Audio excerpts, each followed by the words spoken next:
What's up, everybody? I'm Jason Aponte. This is a show commemorating 1 million views on this channel. We're going to have some fire guests, people that have collaborated with me, have helped me, you can't tell the story of Jason Aponte in this space without these people. Stick around. It's going to be a fun show. Make sure you guys are calling in. Welcome, everybody. Let's go Niners.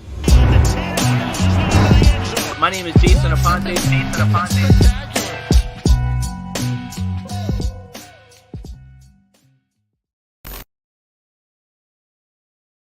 I'm Jason Aponte. Shout out to you guys, man. We did it. 1 million views. I can't believe it. When I started this channel 3 years ago, at times things got very frustrating to the point where, you almost feel like you're not talking to anybody. You see no sort of movement. You almost think like, why am I doing this? And to see this blossom and grow with this community, the core people that have been down since day one, it's something that it's blown me away, honestly, at this point. So what we're going to do is there's going to be a show right now where you can call in. We're going to have guests about every 15, 20 minutes, some of your favorites, some very big heavy hitters, some people that I feel have inspired me, helped me, I've collaborated with, all of those things. It's going to be a very good show. And for anybody who wants to join in and call in, for each person that we bring on, I'll be able to bring on one caller and we'll be able to chop it up and talk about whatever it is that you guys want to talk about. Okay. So without further ado, let me get to my first guest. And this is probably a guest that without this person, you probably don't know who I am at all. But I think you know who this is. There he is. Hey. Congratulations, Jason, man. I'm real proud of you. Congratulations. Appreciate you, Grant. Appreciate you, man. Grant, so first of all, a lot of narratives get perpetuated in the 49ers space, right? Like, a lot of people push things, right? I think the biggest one is that because you and I don't collaborate as frequently, is that there's a problem between the two of us. And I don't think that that's true at all. Like, Grant, no, we're good, right? We're great. We're absolutely great. No, I mean, we just, you had to, you had to blossom a little bit, and you got your own channel, you got your own schedule, but we still talk. And what's funny is like, I'm trying to think back like a story when I first met you. We've all been doing this for about 3 years now. Like none of us knew about video conferencing or anything like this before the pandemic.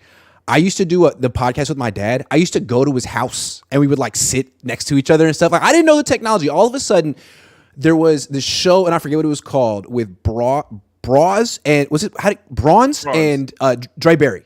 Mm-hmm. They like Bronze was ahead of the curve. He was great with technology, and you and I were both like guests on the show, and that's how I first met you. And now look at us both. We both got like super nice microphones and stuff, and we do this like for a living. It's great. I'm so glad that you brought that up, because that was going to be my first part of this, is like a story of like how we first met and everything. And it's crazy because I'm on the other side of the country, you were on the other side, and we both cover this team in whatever way. Like me, a fan, you not so much. But yeah, I was going to ask you that question. I'm glad that you brought that up. The OGs know how we met, right? But for the people that don't know, that's the introduction. That's how. Again, Grant, I'm forever thankful for you taking a chance on me, giving me a chance, right? Like you gave me a platform that I would have never been able to, create on my own. And I attribute so much of what I've been able to do to you. I just want to get rid of because I see it all the time. Like, oh, well, you and Grant aren't doing shows. We're friends. We talk all the time. We're like friends. we don't have to. We don't have to do shows for us to be friends. Just like me and Vish are friends. Right. Just like me and Vish are friends. We talk all the time. So yeah, right. What I think is cool is we all started off collaborating together, but now like everyone's branched off. Everyone has their own platform that's doing well, which is like such a great thing. We all sort of helped each other big time the last 3 years. It's a special. I mean, sometimes we get mad at each other on Twitter, but I feel like that's just Twitter. Twitter brings it out of us. You know what I'm saying? It's Twitter. I don't blame us for that. Essentially, we're a very tight-knit community, and it didn't exist 3 years ago. Right. And that's the thing, too, is like a lot of people see like the barbs being thrown on Twitter sometimes, and I do feel that sometimes people go over the top with the dunking just for likes. Like people like have this dopamine rush by like likes and everything. And it's like, damn, man, if you had a problem, you could have just texted me all those. Yeah, we all know each other. We're all working together. Right. But yeah, we're all gonna run into each other. I've done it before too. Me and Jackhammer used to be able to like not stop dunking on each other on Twitter, but then we would see each other like at work and be like, "What's up, man? How you doing?" Me and David Lombardi are like that. To David's credit, he never dunks on me. I think he just muted me years ago. But sometimes every 3 months I can't help it, and then I see him and I'm like, "Hey man, hey, sorry, good to see you." Yeah, you know what's funny, real quick, and then we'll get into some 49ers stuff because I got you for about 10 more minutes before we get our next guest on. I hung out with Lombardi at the combine, and I had a long conversation with him. He's been nothing but nice. He's quite a gentleman.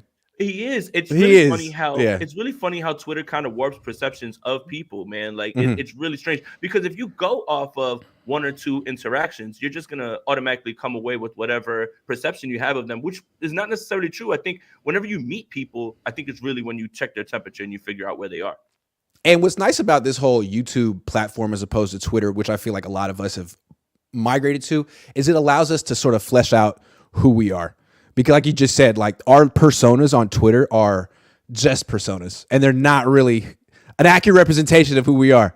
But over an hour in a stream, you kind of get a sense. Absolutely. All right, Grant, let's get to some 49ers talk because you and I haven't talked ball in a long time, man. So let's do it. Free agency, we're about, 5-6 days in. Things have kind of slowed down across the league. I mean, for God's sakes, Friday, all the notifications I got were about punters. Like that should let you know right now. It's at a standstill right now. What would you say to the people that say, or what do you think?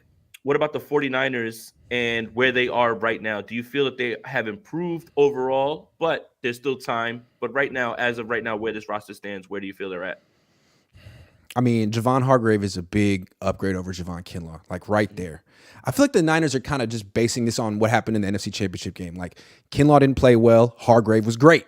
So let's get Hargrave and like, boom, that weaken your rival, strengthen your own team. And then what have they done other than that? Like they swapped out Sam Darnold, Jimmy Garoppolo for Sam Darnold. Like, cool. I would do that too. And then they've added some pieces like in the second. Like they haven't done that much and they don't have a first or second round pick, but that's Christian McCaffrey and Trey Lance. So, I mean, they did pretty well.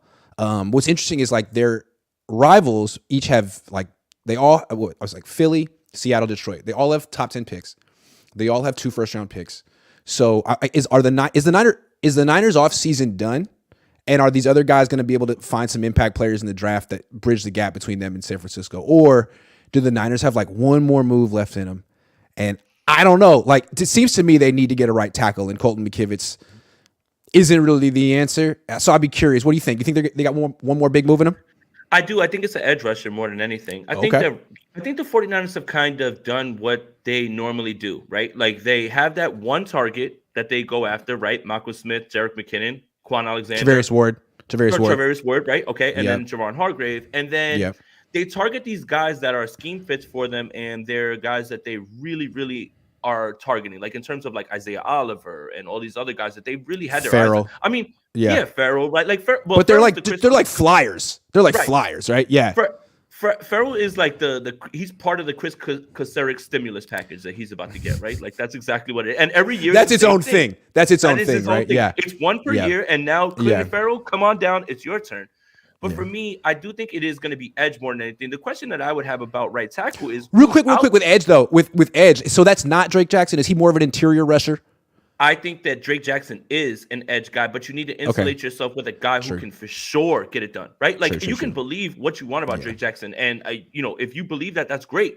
But signing a guy like, for me, Justin Houston, 34 years old, cool, a 1-year deal, nothing but he had 11 sacks last year, 24 pressures, and he was a pass rushing specialist. You need a speed rusher. Yeah, you need a speed rusher. So you get somebody like him. For my question about right tackle, and I'll pose this to you real quick, is who's out there that you feel? Yeah, exactly. I have no solution to this problem. I have all I'm saying is it's a really important position, and Colton McKivitz isn't good enough. But I have no solution. Like you gotta have $20 million in cap space, which they don't have, or a first round pick, which they don't have. So they could trade Brandon Ayuk for the right. But that's how you end up with Kinlaw and McGlinchey in the first place, right? You trade a player for a first round pick, but you can't take best player available. You have to take a need. So you reach and you take someone that you shouldn't. And he may or may not work out. So I don't know. It seems like what they could do is give McKivitz a shot.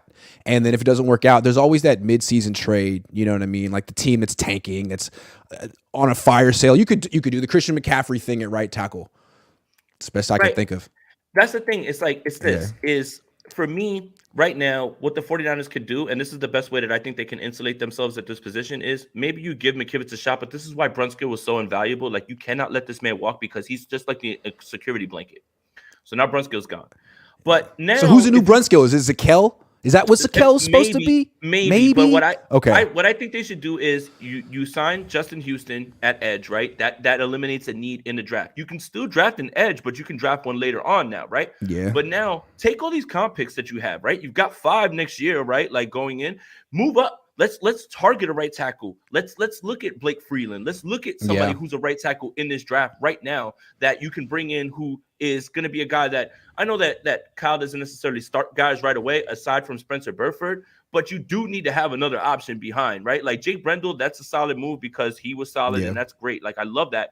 But right tackle, if Colton McKivitz can't get it done, where are we at? Like Jake Brendel was an unknown. I feel like we've seen McKivitz. Yeah. He's not bad. He was good. I mean, they've won games with him. They've won games with him. You could say that, but it's not like he's been flashing dominance. Like he has some rough stretches too, just kind of like Mike McGlinchey. But maybe the Niners could say, like, look, let's all be honest about what Mike McGlinchey is. We've been working around him for 5 years. Like, there's no problem. It's not foreign territory. And to be fair, we had these questions last year about this offensive line, right? Oh, what is Brendel going to be? Like, what is this guy going to be? What is this? And Banks. Right, exactly. The whole thing. So we kind of got to give them at least a little bit of leeway. It doesn't feel good, right? But at the same time, I do feel like they need to get one more that can really be turned to, like in a pinch. That's what Chris Forster's good. That's the thing. I feel like they fall back on him he is, but man, give him something to work with. No offense, but like give him some athletes. And you don't have to take these guys in round 1. Look at what I think is interesting. I always bring up Philly. I'm sorry, but I think Howie Roseman does a really good job, especially on the offensive line. He's drafted and developed all 5 starters. They're all better than Colton McKivitz. And they're not all first-round picks. Some were round 4, some were later. I mean, Kelsey was round 6. Mailata was round 4, I think. Just take good athletes, please. Yeah. And let Chris Forster work with some premium athletes. All right, Grant, we got one caller who's in here. So I got you for about 3-4 more minutes. So I'm going to take this caller, and he's going to give us a topic. You and I are going to bounce it off each other. It's my guy, Terradome. Shout out to you, buddy. What's up, man? What is going on, young men? How y'all doing today? We're good. We're good. So while we've got the legendary Grant Cohn in the building, what's on your mind? And then we can get to our next guest and get another caller in here too, man. The legendary Grant Cohn. Good to see you, my man. I follow you. Thank you. You're awesome. Love it when your dad's on with you, man. He has so much rich tradition and history with the San Francisco 49ers. Me and him probably can chop it up for hours upon hours. Grant, here's something I want to ask. Are you a closet Eagles fan? Because you show a lot of Eagles love. I need to stop, right? I need to knock it off. They lost. They freaking lost the Super Bowl. Like, what am I gushing about? Yeah, honestly. I feel some Eagle love. I just keep seeing some Eagle love. It's like, I think it's because their GM and owner is Jewish. I swear to God. Like Howie Roseman, I'm like, oh man, he's so good. And that's probably what it is. I think that might be. I'll stop. I promise. You called me out. I need to stop with the Eagle stuff. You're right. No, you know what was the worst one, Grant? The Eagles have 2 quarterbacks who would beat the Niners. And I was just trying to be a jerk. I'm sorry. It's because there's that popularity contest going around right now with content creators. I'm making sure I lose that first round. I mean, come on. I'm definitely going to lose that. No, Terradome, real quick, while we got Grant, do you have something that you really want to talk about, like with the Niners, or do we just want to bring that up? I really wanted to look at the Raiders had a right tackle, Jermaine, and I'm screwing this name up. Oh yeah, Illuminor. Man, he had all the intangibles you need. He was nasty. He was nimble. He had I think the Raiders smartened up and got him back. But man, if we could have bought him in as a free agent, it wouldn't have cost us but about $5 million per year against the cap. He wore number 72. Every time I looked at, he was going that next. He punched in the right place. He was good against the run. Good PFF numbers, man. And he was so under the radar. He wasn't big. He wasn't this big name like Orlando Brown or Mike McGlinchey, who let's be real, was a bit overrated. Thank you. I sure want to see. Don't gas him up, man. You know Grant's the one on the chain with that. You know the deal with Mike McGlinchey. He was getting thrown out of the club. Yeah. He looked like one time, it looked like, remember Jazzy Jeff and the Fresh Prince on. Yes, perfect. Someone needs to make that with McGlinchey's face over Jazzy Jeff getting thrown out of the. But that's Denver's issue now. No, you're right. Jermaine Illuminor just got signed 2 hours ago. There are guys out there. There are guys out there. I think the Packers have a backup right tackle, Yash Neiman, who was a restricted free agent. If the Niners had a second round pick, they could get him, but they don't.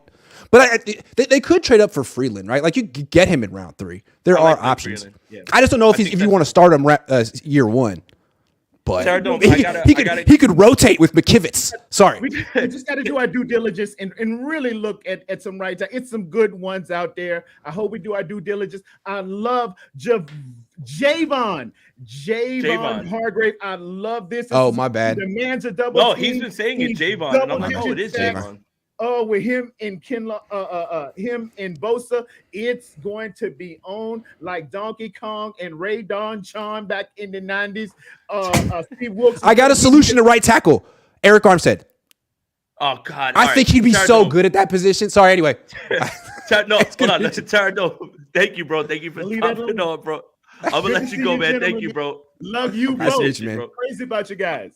All right, man. Thank you, man. All right, Grant. Thank you so much for your time, bro. Appreciate you again, man. All the love you showed me, the chance you took on me, man. It's been paramount when it comes to where I've been able to go with this thing, man. I'll always be appreciative. And for everybody out there, again, we don't got to do shows to be friends. We're friends. Let's put that one to bed. At this point, we're friends. So, yes. Yeah. Enjoy this victory lap tonight, man. You deserved it. Have a good one. Appreciate you, man. Yeah, we're gonna have some fun tonight, Cheers. man. And enjoy. What is it? Repo Man. Repo Man. I'm watching Repo Man for the first time. I'm going through my 80s flicks that I've never seen. I saw Rumblefish the other day, the black and white Francis Ford Coppola one. Watched Heathers last night. Real funny, kind of a dark comedy. Haven't watched that one yet. See, I have gaps. I have gaps. Heathers, but Jawbreaker was newer, so Heathers kind of feels like that. That kind. I saw you. Someone mentioned it. Someone mentioned it when I wrote it. I got to check it out. I felt like it was like Heather. Heather's is Jawbreaker a little bit more. Oh, I got to see Jawbreaker. Anyway, there you go. Enjoy the show. Shout out to everyone's coming on later after me. Peace. All right, later. All right, guys. 17 minutes in, 105 people in here. Make sure you like this video, subscribe to the channel, hit that notification bell for when we go live. It's time for our next guest. Again, I told you, I'm bringing on people that not only do I collaborate with, but people who have helped me, inspired me, and people who I am friends with.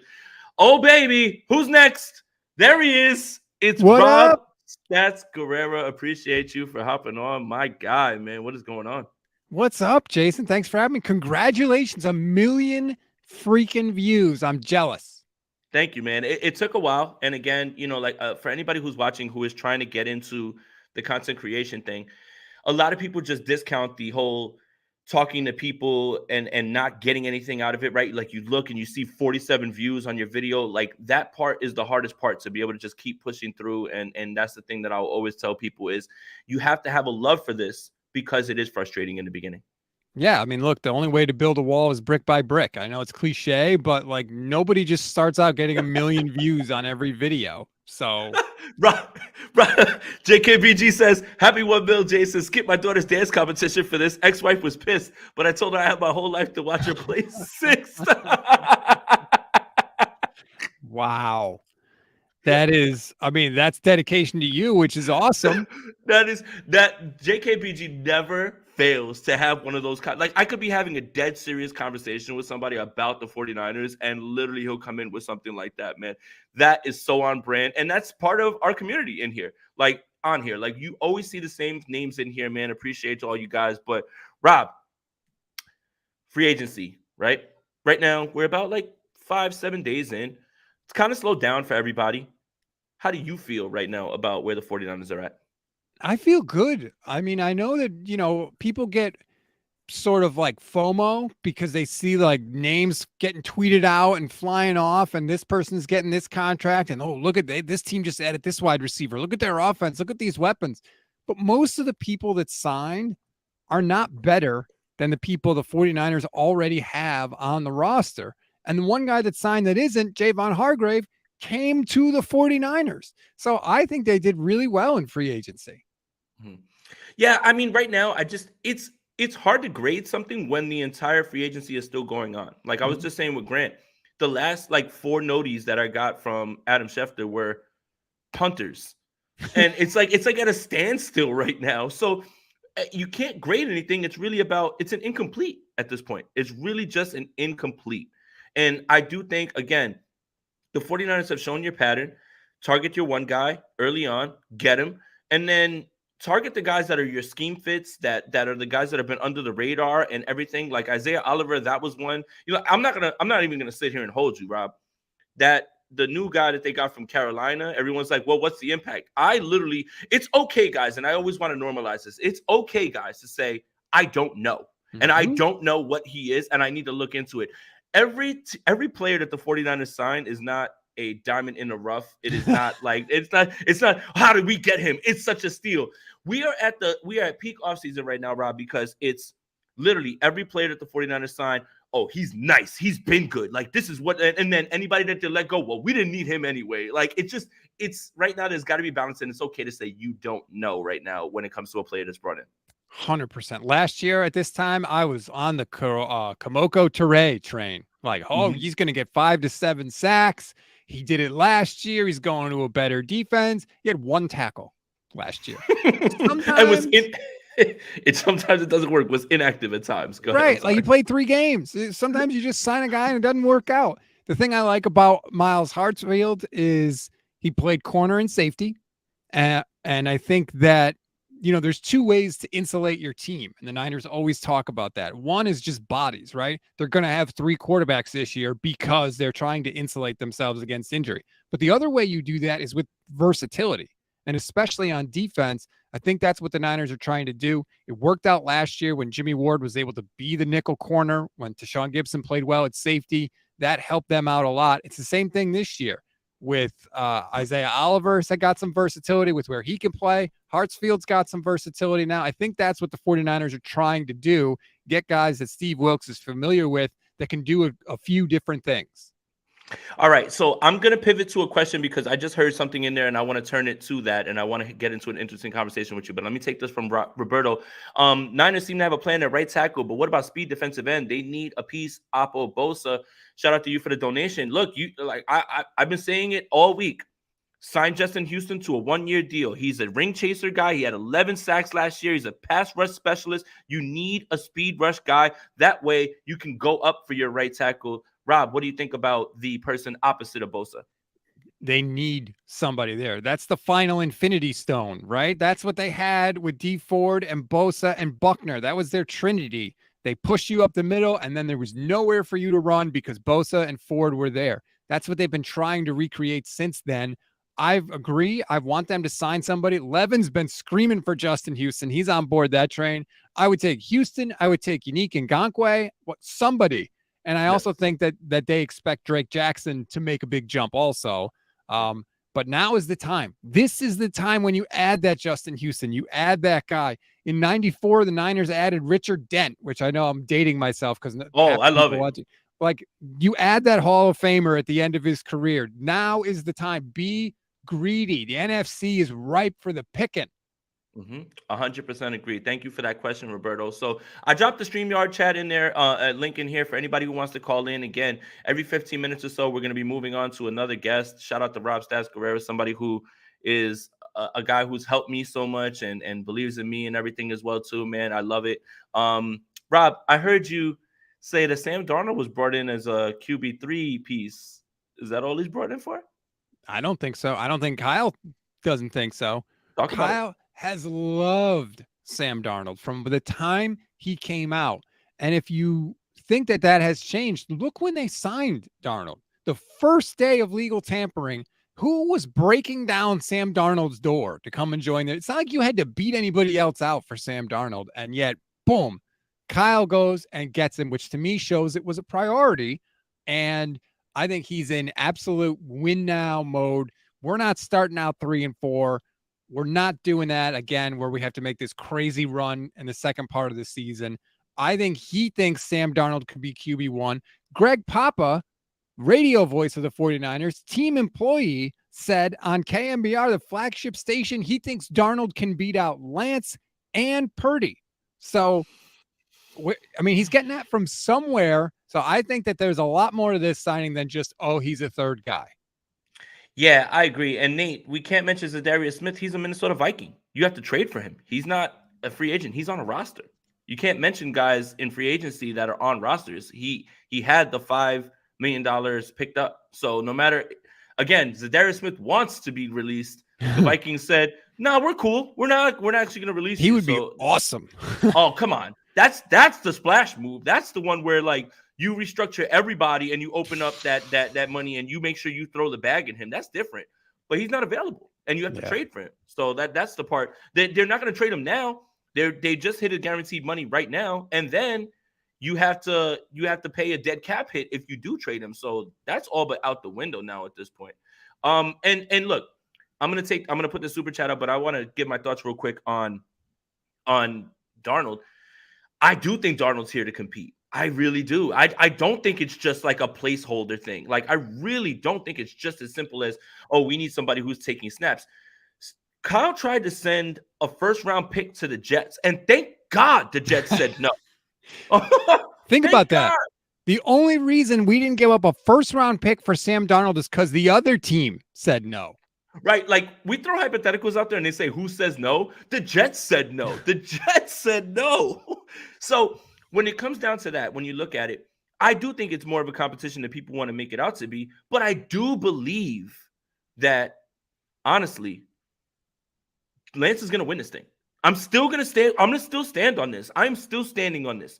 If Lance is the guy that we all thought he was, if Lance is the guy that the 49ers thought he was when they moved up to get him, then he should beat Sam Darnold. I mean, the only thing that can kind of worry you when it comes to this is that with the 49ers, guys are running wide open regardless. It doesn't matter who the quarterback is. Nick Mullins, CJ Beathard, Jerick McKinnon, Jimmy Garoppolo, Christian McCaffrey. Guys are open. Guys are going to be open. If Sam can execute those throws, then it'll look a lot better. But if Lance is the guy we think he is, I think he's gonna take this job. So Tyler's got a donut. Go for it. Oh, sorry, before we get to that real quick, I think that Trey will be the starter out of the gate. I think that Kyle's going to have the shortest possible leash. My worry is that because Darnold is now there and it's not like, Mike White or somebody like that, because it's Darnold, the guy he likes, I think Kyle's going to be like, get the hell out, Trey. Sam, get in there. Kind of like John Gruden hopping from quarterback to quarterback. Trey will beat him out in the preseason because he knows the system and because they've invested a lot in him. But I think Darnold is going to be right there waiting in the wings. Training camp is going to be a movie. Just when you think you have your quarterback positions lined up, not at all. Nope. Not so fast, my friend. All right, Tyler, thank you for the donation.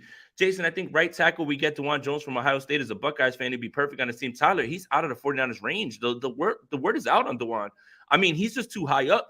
The 49ers can't get into the back end of the first round, which is where a lot of people have him. And I think because of his versatility and how athletic he is, it would take some sort of drastic fall. Like we would need like a Laramie Tunsil picture for him to like fall out of where he is. I would love him. I would love DeJuan Jones. But he's just out of their range at this point. So I just think that I think you're absolutely right. He's a baller. It's just out of their range. So yeah. Do you think that the Niners will be a little aggressive because they do have all their picks in 2024? If there is a guy they like this April, do they package a first-round pick or a second-round pick and try to move up to maybe day 2, maybe not day 1, but maybe day 2 to get maybe a tackle that they like? They can, but I don't think they have to give a first round to get into that spot, right? Like you have to remember they're in 99. So if you give up your 99th pick, you give up maybe 101, you give up your comp for third, you could find yourself in a position where you're early third, bottom second. It all is going to depend on how the board's falling. If there's a person that's sliding a little bit further than they see and they identify, they can go get them, right? Like, and I think that when you look at history and you look at how much it costs to move up from there all the way to the first, it is going to take a lot of spots, like a lot of draft picks. So if you're doing that, I would suggest you do it for someone who's a generational talent, not somebody who you think is just going to be a good player. But it would be too far. I think they can get into the back end of the second round. I think they can. I think they absolutely can. I think they're going to move up somewhere because they don't have 11 spots on the roster right now. So it doesn't having 11 picks doesn't necessarily help them because all those guys can't make the team, even if they liked all of them. So I think they're going to move up at some point somewhere. I don't know if it's going to be that aggressive, but I don't think it's going to be like last year where they just stayed pat and just made their picks. Absolutely. Rob Stats Guerrero with us still. I mean, I got you for a few more minutes. I'm waiting for my next guest to hop on so we can keep talking about some other stuff. Can I ask you a question about right now, what exactly is the biggest need you believe for the 49ers in terms of where they are, right? Like, it seems like there's 3 spots that I feel that a lot of people are worried about. I think it's edge, probably right tackle, maybe secondary. What do you feel is the biggest need? It's going to sound funny to say this, but kicker is a legit need for this team right now. I know you hate kickers. I know it. Here's the thing. Kickers are like lawyers. Everybody hates them until you need them, and then you want the best one that there is. Right. That's the deal with the 49ers. And Levin actually brought this up, and I didn't realize it, but he's right. If you go back and look at the history of rookie kickers, even kickers that ended up having really good Hall of Fame careers, they all kind of suck their first year. And the Niners are not in a position where they could have a crappy kicker because they're in this Super Bowl window that we all talk about. And right now it's like, well, only the Niners and the Rams don't have a kicker on their roster. Everybody else has at least one. So you either got to go through the, as my family would call it, the Scartines, and pick out one of these veteran kickers that are still on the market, these leftover type guys, or you got to go in the draft and get one. And if you go the draft route, you really got to hit it out of the park because most of the time those guys do not have good rookie seasons. And most of the kickers that are the best in the league have never been drafted. Yeah. Like at all. Right. Justin Tucker, all the Jason Myers, none of these guys were drafted. So using draft picks to get a kicker is a big no-no in my position, right? For me, it's 2 names: Robbie Gould, Eddie Pinheiro. One of those 2 will work. And I know that I've made my whole brand about kickers don't matter and all that stuff, but I do think you're right. Everybody doesn't care about the kicker until they blow the game off of a kicker. So Rob, thank you so much for your time. Appreciate you. Got my next guest ready to come on. Rob, tell everybody where they can find your stuff and everything that we're doing over there at Gold Standard. You can find us on the Gold Standard Podcast Network. Go to the YouTube channel, Gold Standard Network, like and subscribe. You can download the podcast. You can vote right now in our 49ers Media Madness. Go to @GS Podcasts on Twitter. We're trying to determine the people's champion of 49ers coverage, and it's amazing the response we've gotten so far. You and Steph are currently battling it out. You and Steph Sanchez.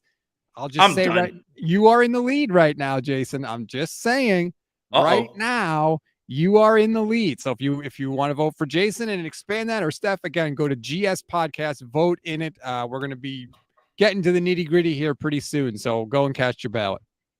All right. Appreciate you, Rob. Thank you so much, man. Make sure you check us out at Gold Standard, man. Again, thank you, Rob. Thank you for everything you've done for me. Thank you for coming and celebrating this milestone with me, man. Appreciate you so much. Anytime. All right, Rob. All right. 33 minutes in, 127 people in here. Make sure you like this video, subscribe to the channel, hit that notification bell. Celebrating 1 million views. We got our next guest, man, and I think you know this person very well, like I know him. Oh, baby. Here he is. It is the Splash cousin himself, Mr. Niners Nation, Jordan Elliott. I hear myself in the background. Still? Yeah, a little bit. Hold on one second. I can fix this.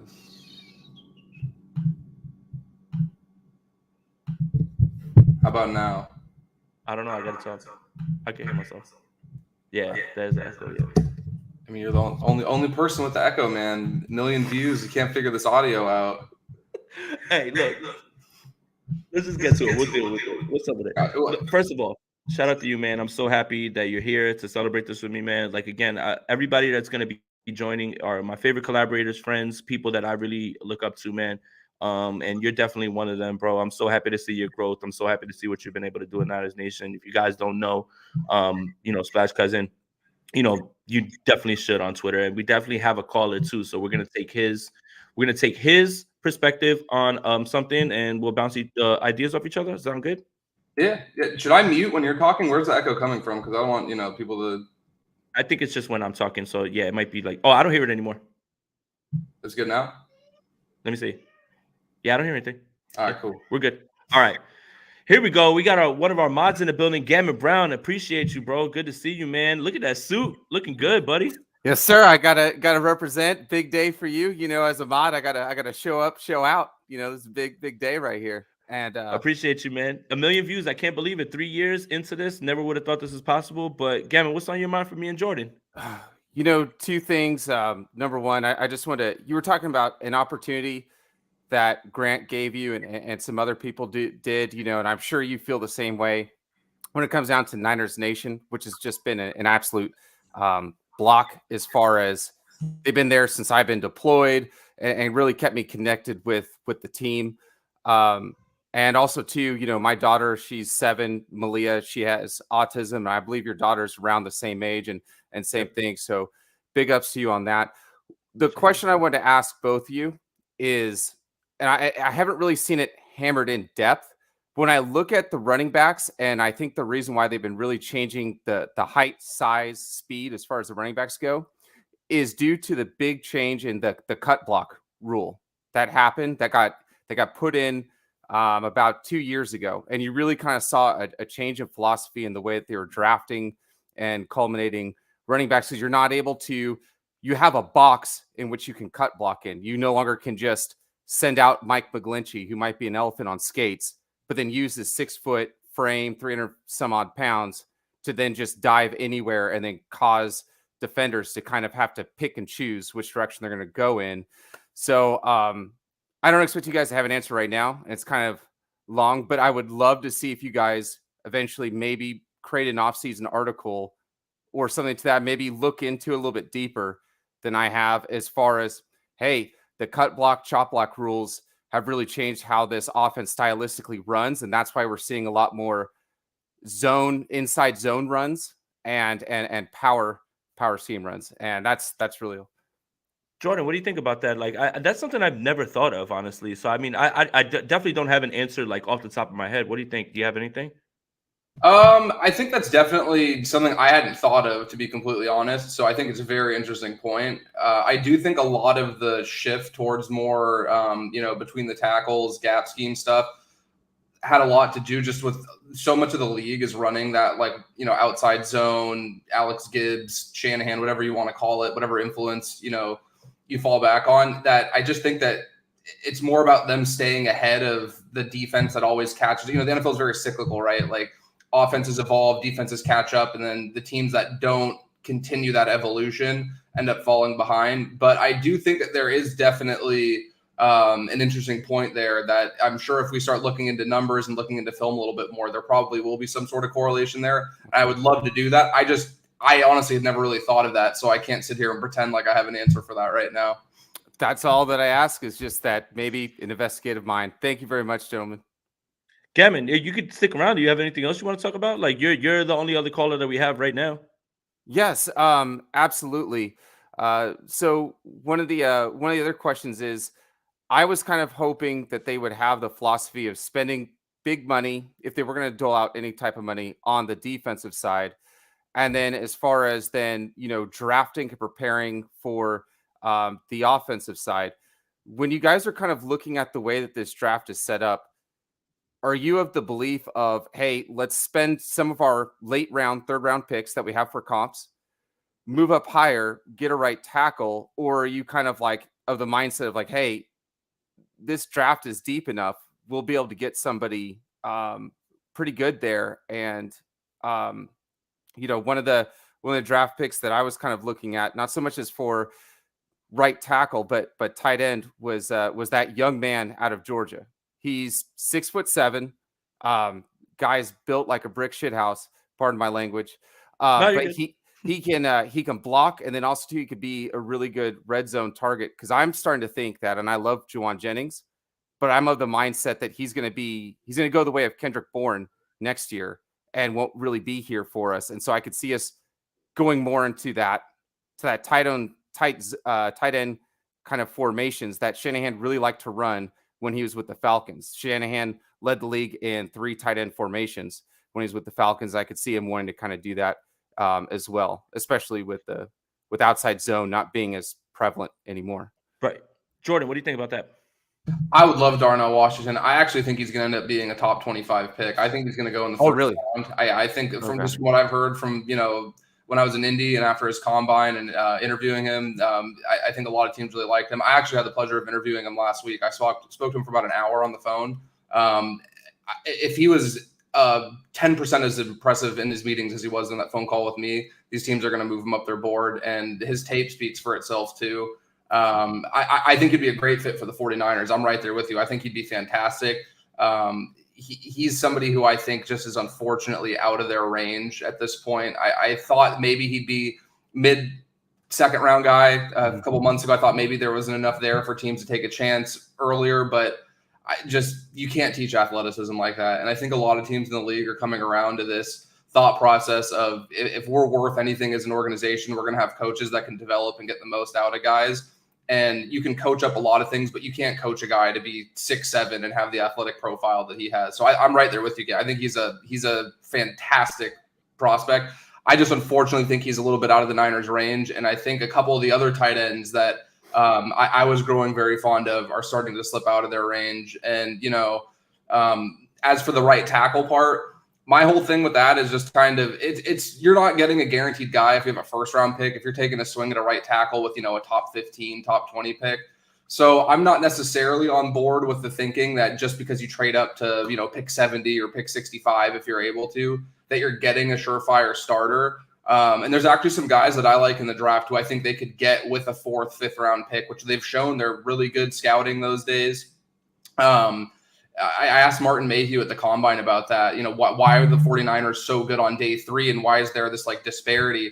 And he said that the difference with the day 3 stuff was that there was just so much more lockstep with front office, coaching staff, scouts. Everybody seemed to be on the same page with those kind of picks. So I actually feel more comfortable, as crazy as it sounds, with them looking for their right tackle of the future in the 4th or 5th round than maybe trading up on day 2 to get it, because it would feel like there would be more continuity at an organizational level there. But I'm with you too. I don't see them picking 99, 101, and 102. I think they'll either move back or they'll make a move up. I don't see how there's any way you could take 3 picks in that short of a area, but we'll see. One last question, if I may. Speaking of 6'7" athletic guys, Eric Armstead, he has 2 voidable years on his contract, and if it doesn't get picked up, I believe if he doesn't get extended before March of next year, he'll all of a sudden, his cap hit will be over $30 million. What do you think the chances are that the 49ers negotiate or renegotiate a long-term contract? And do you think that's a wise decision, or are we better off trying to eat some of the salary cap to give us more cap space for this year? I think it's very, very possible. I mean, I wouldn't even want to say possible. I think it's a certainty that they have to do that, right? When you look at dead cap hit, everybody just looks at the number that's being paid. The dead cap hit is really what you should be looking at. So I do think that there's something to that. I think he's too invaluable to let go. I mean, you literally made a decision of, okay, we're paying you instead of Buckner. We understand the circumstances with that, but yeah, I definitely think they have to do something when it comes to that. That is too great of a cap hit for it not to be a quarterback. And I'm a big Eric Armstead guy, so is Jordan. I definitely think that there's no way that they allow him to walk. Jordan, what do you think? Yeah, I think as long as Eric Armstead is healthy and playing at the level he's playing at, you do everything in your power to keep him around. I think he's a guy too where beyond just the impact he has on the field, he's a team captain, he's a leader, he's somebody that people respect in that locker room. And it's funny when you listen to other players and coaches talk about the 49ers, typically people always start with Nick Bosa, right? He's the defensive player of the year. He's an incredible talent and he deserves all the recognition coming his way. But I thought it was really interesting, when Pete Carroll was talking about the difference between the 49ers and the Seahawks and where they need to make up the gap with those two teams. The first person he mentioned was Eric Armstead and the things he's able to do on the interior. Jason Kelsey recently on his podcast, he was talking about the addition of Hargrave, and he was quick to talk about how impactful Eric Armstead is, and putting Javon Hargrave next to Armstead, just how impactful that is. So I think he's a guy where 49ers fans, for whatever reason, will never be able to separate Eric Armstead and DeForest Buckner, and they always go back to, well, they should have kept Buckner. DeForest Buckner was a fantastic 49er. He's a fantastic football player. It was 3 years ago. It's over. Get over it. Everybody's sick of hearing you cry about it. Yeah. It's just, I'm beyond. It's ridiculous. And what it's done, unfortunately, Gammon, I think, is it's overshadowed a very, very productive stretch from Eric Armstead because a lot of what he does not show up in a box score. Like this past season, for example, he had a couple of plays where his quarterback pressures in the pocket where he's landing these, it might go down as a quarterback hit. It's not going down as a sack. It's not going down as anything somebody looking at, the box score the next day would see, but they led directly to turnovers because of the pressure that he got. His game in Green Bay in that 2021 playoff, his performance in that game is one of the best individual performances the 49ers have had since Kyle has been here. They don't win that game without Eric Armstead. So I just think he's a guy that's never going to fully get the love he deserves from 49ers fans, but the organization and teams around the league know how valuable he is. And thankfully, they're the ones that make those decisions because there's going to be a lot less emotion and a lot less, longing for DeForest Buckner when it's time to extend Eric Armstead 5 years after the other guy's been traded. So I think he'll be around for a long time. Tyrion Davis-Price. I agree. What is Tyrion Davis? I'm so sorry. So we talk a lot about Trey Lance and what he needs to do as far as such a high round pick, right, drafted into this organization to kind of supersede to the other quarterbacks that are in the quarterback room for him. TDP, is he at all? I don't get the feeling that he is, but I feel like the fan choice is that they like Jordan Mason over TDP. What are the odds that the 49ers brass select a running back? And I feel like they would select a running back from the Texas Longhorns. I don't know why in the third round, but if they did, what are the chances that they select another running back from the third round with the same size and build? And what does he have to do to solidify his roster spot on that depth chart? Yeah, so this is gonna be the last question because I gotta get to our next guest and everything as well too. So no, you're good, Gammon. You're good. I don't think that they're going to again. At this point, I think they're fine with what they have. I think you do have to at least give TDP one more shot. I mean, obviously they were quick to move off of Trey Sermon. I think that they evaluated him and saw something that they didn't like from him. But I do think you have to give the guy a shot. I mean, you did invest in the third round. You do it again right now at this point, with so many other things that need to be replenished and what you just gave up for Christian McCaffrey. I just don't see how it's possible. Jordan, what do you think? I will be physically ill if they take another running back in the third round. I didn't like the move to get Trey Sermon. It wasn't about Trey Sermon, the player. I just thought moving up that kind of capital for running back, I didn't like it then. I wasn't a big fan of the TDP pick. And again, it's not about the players themselves. It's about the positional value. And just in my eyes, if you're going to take a running back, take them top of the second round. Take them end of day one even. Because the gap between these guys that you take early in the draft and then these guys you get late in the draft, that's the sweet spot for me. If you go back historically, you look over the last 10 years or so, very rarely do you see these guys taken with between picks 80 and 120 or whatever that work out. Yet the 49ers seem like they can't help themselves and they just have to do it. And I'm sitting here and I'm like, man, they have 3 picks in that range right now. Like, it's like they're not going to be able, like, it's like they're going to have a totally different plan. And then when the time to turn in the draft card, there's going to be this like compulsive just move to like, oh, sorry, we're taking running back. And everybody's going to be like, oh, damn it, Kyle. Like, you did it again. Like, because I feel like they can't stay out of their own way with it. And I think with TDP, like he had really impressive 10-yard split numbers. He's very physical. So I think there definitely is a role for him on this team. And I think that the best course of action is to not load up Christian McCaffrey with too heavy of a workload. I think you need to keep a guy like that on, I don't want to say a snap count because he's an all-pro level player, but you need to keep him fresh for a long 17-game season. Right. So I think TDP definitely has what it takes. I just think that like what realistically are the 49ers going to find with another third-round pick that they couldn't find with the undrafted guy they brought in with Jordan Mason and all these other guys that they've brought in. They don't have the high second-round pick to spend on running back. I mean, technically you could say they did that to get McCaffrey. So I just think the capital that they've invested in the position, they should be set. And there's not really a justification in my eyes to take another guy. And it would only compound the issue if they do it. And then that player doesn't see the field for whatever reason, which has happened with the last 2 guys they've taken at those spots. So I will be physically ill if they do it again. Thank you guys. Yeah, appreciate it. Absolutely. Thank you, Gammon. Appreciate you, bro. I appreciate all your comments and everything as well too. Jordan, thank you, buddy, for your time, man. Tell everybody where to follow you, man. I mean, you can follow me on Twitter if you want. You're not gonna be very entertained, but Splash Cousin on Twitter. For those who don't know, and then Niners Nation, man, Niners Nation. We're having a lot of fun over there this off season, as Jason knows. So yeah, definitely check those out. Congratulations to you, buddy. Happy for you. Thank you, man. Appreciate you, bro. And as always, man, love all your work, man. You're as good of an analyst as you are. You're a better friend, man. Always appreciate you, man. Enjoy the rest of your night. Thank you for giving me some time. Man, I wish they paid me to be a friend, man. That'd be really winning. I'm getting you out of here, man. Let's try to get to our next guest. All right, guys. 49 minutes in, 150 people in here. Make sure you like this video, subscribe to the channel, hit that notification bell. It's time to get to our next guest, man. We are rolling, and we got my guy, Vish Kumaran. What up? Here. Well, here he is. Here he is. It feels like Vish and I have not done a stream in how long, Vish? It's got to be a year, right? Right? Easily. It's got to man. be And something like that. Wow. You know what's great is we kind of talked about it, like, because I had Grant on earlier, and it's just like, a lot of people get like, oh, well, you're not doing shows, you're not cool. Well, we talk all the time. Like, we don't have to do shows to like be cool, man. Like that's the funny part, man. Is the internet wants to run with whatever it is. But Vish, I know you got a hard stop. We do have a caller who wants to jump on and talk some ball with us or whatever real quick. So I want to make sure that we get you and we're respectful of your time. So shout out to my guy, Greatness 54. One of our loyal listeners, man, got to 1 million views because of you and everybody else that's in here right now. What's up with you? No, brother, but you only get to 1 million views because of great content you put out, man. Everybody pays attention. All years up, know what I mean? And then you got the brain, him and Rokon, man. You guys, I always listen to his channel and Rokon, and they just spit out facts, man. They get it from analytical level. Know what I mean? They take their emotions out of it. And I love it, man. Great job, Vish. Hey, I appreciate you. I appreciate you. Look at Jason, Mr. 1 million. Yeah. I mean, it took 3 years, right? Like, I mean, it's so crazy. Like, again, like, I reiterated earlier because you weren't on.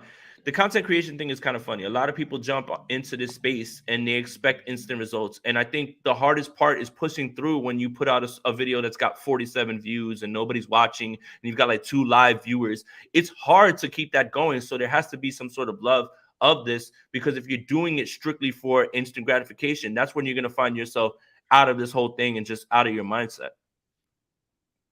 I agree with that. All right, Greatness, what's on your mind? What do you got for me and Vish? As Niner fans, it drives me crazy, right? Because we want Pro Bowlers, all pros at every position, right? And it's not feasible, right? And they say, well, they can make more cap room, but I tell people, man, that's just, you're gonna end up like the Rams. You know what I mean? You're gonna go 2 years and they're gonna strip us to the bare bone. So there's smarter people than me. But my question to you, the longer it takes, or the longer these guys are out there, like Ndakwe or Clowney or Floyd, what are the chances that the Niners say, hey, you know what? We may not be able to give you a lot of money, but we're going to give you a chance at the ring. You know what I mean? Like, Vish, what do you think? At what point does that start taking part? Yeah, so the first thing I think that would have to pass is the compensatory window, right? Like, you would have to get past the point that these guys are going to cost compensatory picks for the 49ers, because right now they're maxed out at their number of compensatory picks, and we know how much they value them, right? That's kind of their system. I do think if you look at their history, I mean, they showed you with Hufanga last year. They didn't really address the guard position last year and gave Aaron Banks the shot.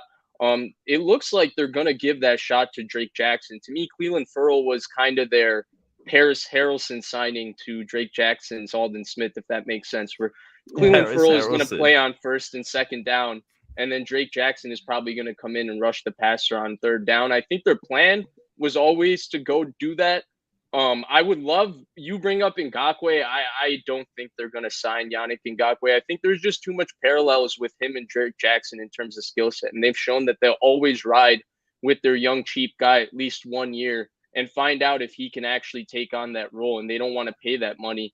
And so I would love for them to bring back Jordan Willis, get some more depth on this defensive line. I think that their rotation is a little bit weak right now at defensive end. I don't look at Ferrell offering much pass rush upside at all. I was joking with Larry Kruger earlier this week. I was watching Cleveland Ferrell, and I'm blown away that the guy was drafted in the top 5.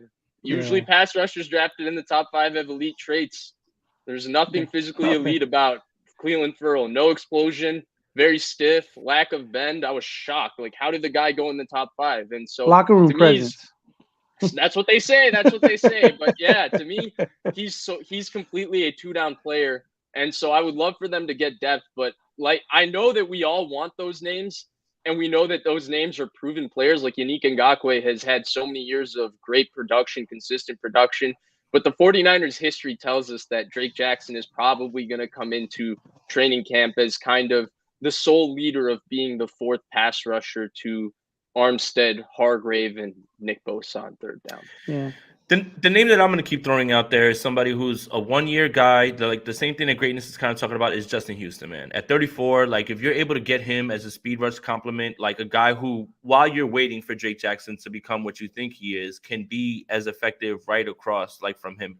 You know, the last 2 years in Baltimore, in 2021, he was an every down guy, and he had like, I think it was like 8 sacks and like 21 pressures or something like that. And then he went to pass rushing, and he turned it up from 11 and like 26 pressures. So there is something to the idea of keeping him off the field and using him in that D4 role of like, go get the quarterback. So that's somebody who I think the 49ers are going to have to replenish this roster at the end of the free agency with guys who are willing to accept roles that maybe they weren't accepting early on and chase a ring, right? Like be like, oh, well, we're the team that has a chance, and I know that I can be productive. So Justin Houston is definitely the name that I keep coming back to. My question with the Yannick Ngakoue thing is, I think it's kind of speaking volumes to the fact that Indianapolis had Yannick in there, right? And they threw a bag at Samson Ebukam.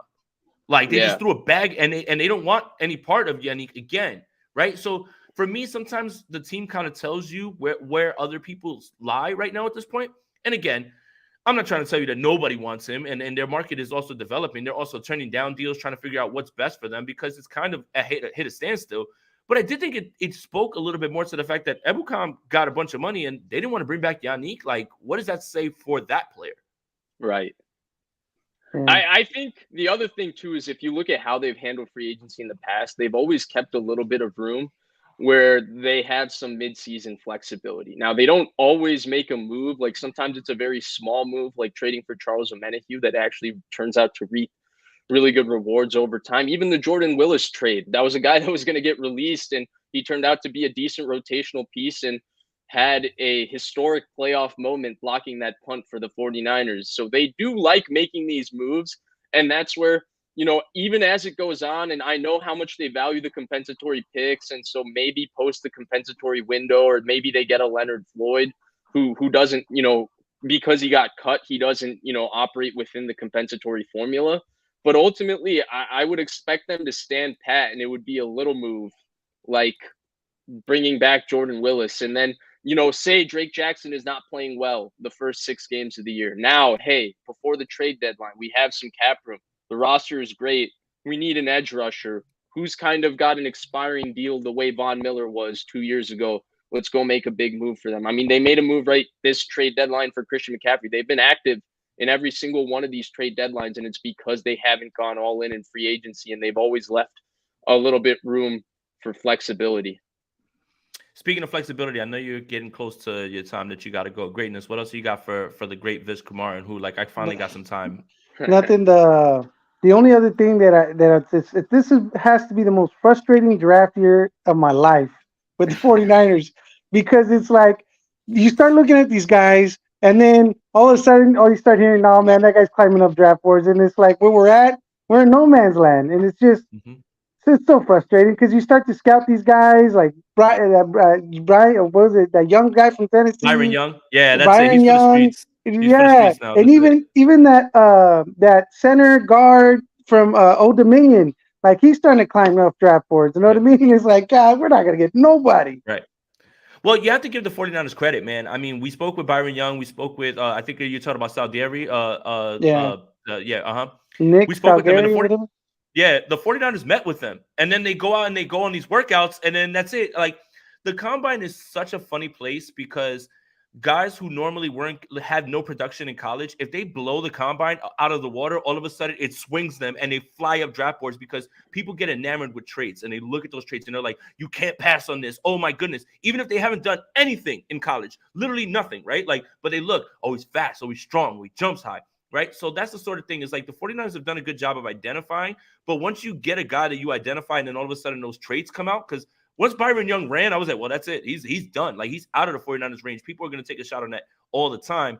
I think that's where the combine comes in. Vish, what do you think? I kind of look at it two ways. I do think the trades come into play, but I also think the combine is the time the coaches really get involved in the film. And so you have scouts and kind of draft media that kind of purveys this opinion that everybody considers to be the truth, right? Like, that's why Matt Barkley was somehow considered going into his senior year the #1 quarterback going into the draft. Matt Barkley had 0 first-round traits as a quarterback. Like, he wasn't big enough. He didn't have a strong enough arm. He didn't process quick enough. He wasn't accurate enough. But the name was there because there was the high school thing and all of that, and he went to SC.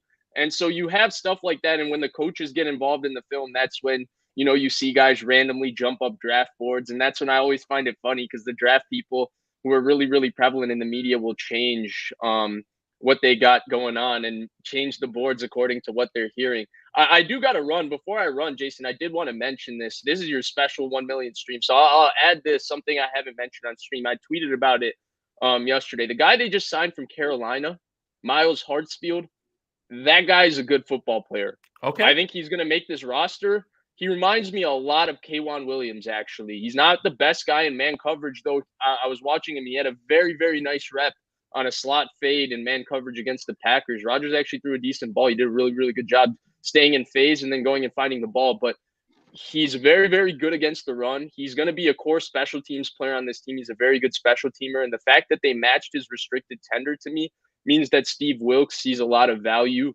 in him. And to me, he's going to be a guy to watch out for in this roster. There's a lot of K'Wan Williams qualities to him. I've not done the Isaiah Oliver watch yet. I know there was a couple plays that made everybody say Isaiah Oliver was a good player against the run. I'm going to have to watch that to find that out. But I don't know that. But this guy right here, he's got a K'Wan Williams quality to him in terms of how he is against the run game. Very, very nuanced understanding, very quick to trigger and replace. Miles Hartsfield, watch out. I think he's a good player. I love that. Greatness. Thank you for hopping on, buddy, man. No, Appreciate thank you you as always for the support, man. Always, man. Thank you. I read man. all your stuff on Niners Nation too, brother. Keep it going, Appreciate man. you, man.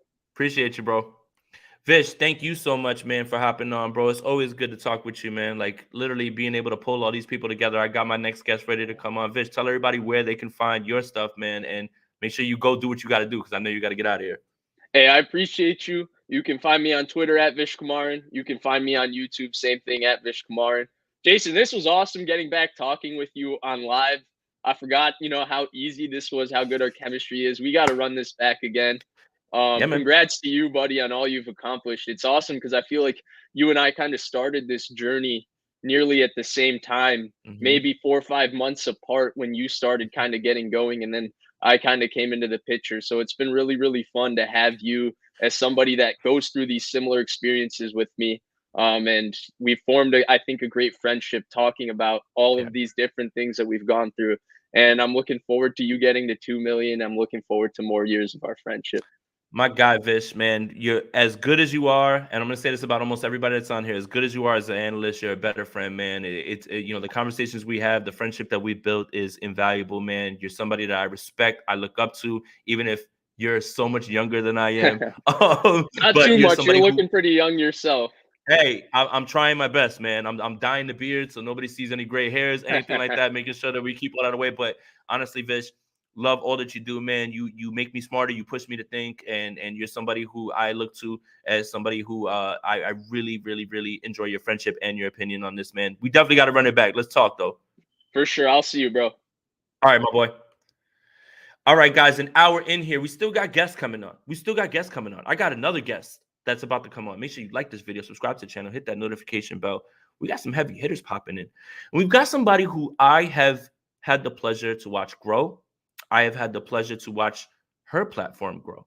I have had the pleasure to watch her grow in every facet in terms of asking questions, her ability to be able to break down the game. You know who I'm talking about. It's Steph Sanchez. What's up, Steph? Man, come on. I was shaking my head in the backstage because I was like, this is your 1 million views episode, and you're over here hyping me up. Like, come on now. Stop it, Steph. Nobody rose up draft boards like you at this point. Honestly, man, like no one is taking this leap. I mean, John Lynch knows who you are. You're blossoming in the scrums. You're talking to players. You're breaking news about who the 49ers have met with. Like, it has been a pleasure to watch you grow, even though you're about to probably knock me out of this round of this March Madness bracket. No, not even. And honestly, like I over the year or the past 2 years that I've kind of met everyone from like, the original 49 GM days, like I feel like I've taken a little bit of like everything that I appreciate of what you guys do, like Jordan, Javi, yourself. And I've tried to like emulate that as much as I can because you guys have really kind of built the mold on this content stuff. And so obviously I appreciate what you do, what you've done for me, like as a friend as well. And congrats, man. This is big. This is huge. This whole live feels cool too. It's like I feel like it's about to be New Year's or something. Yeah, sort of, right? Like, it's just like, hey, I only got you for 15 minutes. Hop in, hop out. I feel like Dick Clark, like right now on ABC. But honestly, I reached out to people that, again, I believe in, I'm friends with, and that I wouldn't be here without, right? Like, I wanted this show to be about how can you tell the story of Jason Aponte, right? Like, in terms of where I am in this space and how many people have helped me. And that's why I'm continuing to roll through it. So I had Grant earlier, I had Rob, I had Jordan. I have you now. I've still got two more. In the chamber, ready to go. But Steph, aside from us battling it out right now in this March Madness thing, which definitely, if you're trying to base it on hair, then Steph clears. Let's just make sure we get that right. But on Steph, height, you clear. all right, but that's different. Okay, so it depends. If it's about hair, I lose. If it's about height, I think I got a pretty good shot. There we go. Steph, the question that I have while Averly comes over here. Averly, do you want to say hi to Steph? You want to say hi to Steph? No. Go with mommy. Go. Go. All right. Come say hi to Steph then. Come here. Say hi, Steph. Hi. I like your hair. Hi, Steph. You want to sit up here? All right. So while I've got Averly, tell her that I like her hair. He says she likes your hair. What do you say? You say that's a secret message. That's a secret message. Yes, she did tell me in my ear. Steph, 49ers question. This offseason, everybody's kind of just quick to just throw a grade out there right now. For me, it feels incomplete. Where are you at right now with free agency? Yeah, no, it's way too early to be giving grades. And it always happens like this, right? People are like, did the 49ers get better? Well, we're looking at all the other teams. First of all, like if you look at the NFC in general, I don't think the 49ers needed to get a whole lot better to be still one of the top teams in the NFC, right? And you look at some of the moves that other teams have done or have not done. Looking at you, Rams, I really don't think the 49ers needed to do a whole lot. And what they have done, in my opinion, has been pretty big. I mean, for example, the Hargrave signing was huge, and I don't think people realize how much of an impact that's about to have on the defense. Also, Steve Wilks is cooking. He's making some moves. You could tell that, he's trying to get some pieces into that secondary, and this is the impact that we knew he was going to have for, free agents coming over here. And I think I'm just going to say this, like, I kind of feel like the defense is going to take a step forward that maybe we haven't seen them do before in the secondary because, D'Amico, Saleh, both came from the linebacker background. Fred Warner, at this point, he's grown to what he is. And, he doesn't really need a coach to make him. At this point, he is who he's going to be, right? And the guys are going to follow in line whatever linebackers they bring. He is the coach in a sense of the linebackers. You look at the defensive line, Chris Kosarek, all the guys that they have there, they're set. You know what I mean? Like, we don't need to worry about them. And the secondary has been kind of the thing that's, been lacking, these past few years. And I feel like Steve Wilks, he's going to revamp that. You know what I mean? We're already seeing some of the moves that he's making. He has a vision, clearly. He wants some versatility back there. So I think they're going to take a step forward on defense, and I'm excited about it. Yeah, I mean, the thing is again, there's so many moves to be made, draft, obviously, all Yeah. those things, and everything has kind of just been at a standstill. There's so many, the talent pool that's out there is huge, and I think a lot of people are losing sight of that. Thank you, Tony, for the super chat. Congrats on 1 million views, Jason. Here's the 49 million more, 50 million. I don't know what type of party we're throwing for 50 million if we get to that, man. Like, but yeah, I do agree. Like, there's such a rush to put a grade on something that is still in the process of happening. And again, it's like every notification that I got the last few days had to do with like punters, and I'm like, this should tell you right now, like, that there's not much going on. They're just right? trolling you at this point. Everybody's trolling me. Damn it! Like, Rob gets on here and he's like, kicker's the biggest need, and I'm just like, I just like push my chair away. Like, are you kidding me, man? Like, everyone wants to get a joke in on this, but no, I do think again, the formula of the 49ers has been identify your guys early on, get them done, kind of wait things out, go for guys that you target. They have done that, right? Isaiah Oliver fits that mold. I think Steve Wilkes has a bit of influence here, obviously, because of this Carolina Panthers thing. I'm going to keep away from the analysis because I'll be honest, I haven't watched, and I want to normalize saying I don't know. If you don't know, say you don't know. You don't have to make something up. Everybody's not like a diamond in the rough, but if you go off what Vish said, Vish was very impressed with what he watched. And said that was very good. So I think that was really good as well, too. Let's take this from Scott Hill. Scott Hill, congratulations on his milestone. You put out great content. I can't wait to say Trey compete. Thank you, Scott, for the kind words. You're a member of Spicy Squad as well, too. Thank you for the donation. And I think I'll turn this over to Steph.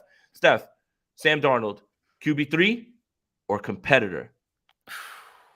I think he's good enough, or he will be like good enough in Kyle Shanahan's system that he's someone who can push Trey Lance, and we've talked about it. He's good enough that he could push Trey Lance. I don't know if he's going to be good enough or if Trey's going to be bad enough to warrant an actual competition. But that's what we'll just have to wait and see, right? Like, we're all hoping that Trey Lance, grows a little bit more, takes that next step.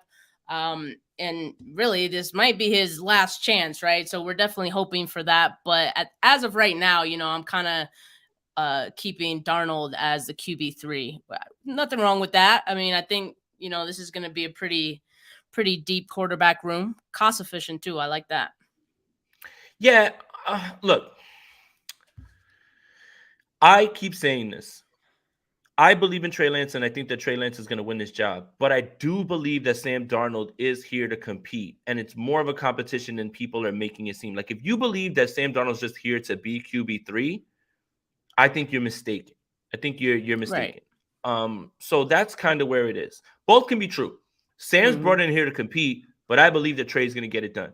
And if Trey is the guy that we believe that he is, if he's the guy that the 49ers believed he is when they moved up for him, then he should win the job. And I think there's nothing wrong with competition, right? A lot of people already last year were running with the narrative that Trey was handed the job. Handed the job. I don't know where that came from. Because how was he handed the job when at camp it was him, Sudfeld, and Purdy? Purdy used to get like 2 or 3 reps per practice in training camp, and Nate Sudfeld wasn't blowing people away. So how was he handed the job? Was he handed the job because you feel that they didn't bring in someone who could push him? I don't think so either. But he wasn't handed the job. It was always the plan for him to sit a year and then go to him, and then obviously things change when it comes to Jimmy Garoppolo. But I do believe Sam Darnold is here to compete, and I do believe in Trey Lance. Now, the real question is going to be what happens and how does Trey push the Purdy decision? Because does Purdy come right back and they're just like, you know what, turn this thing over? What if Trey is balling out and he looks like the guy that we think the third pick is? He looks like the guy who is scratching the surface. Can you go away from that?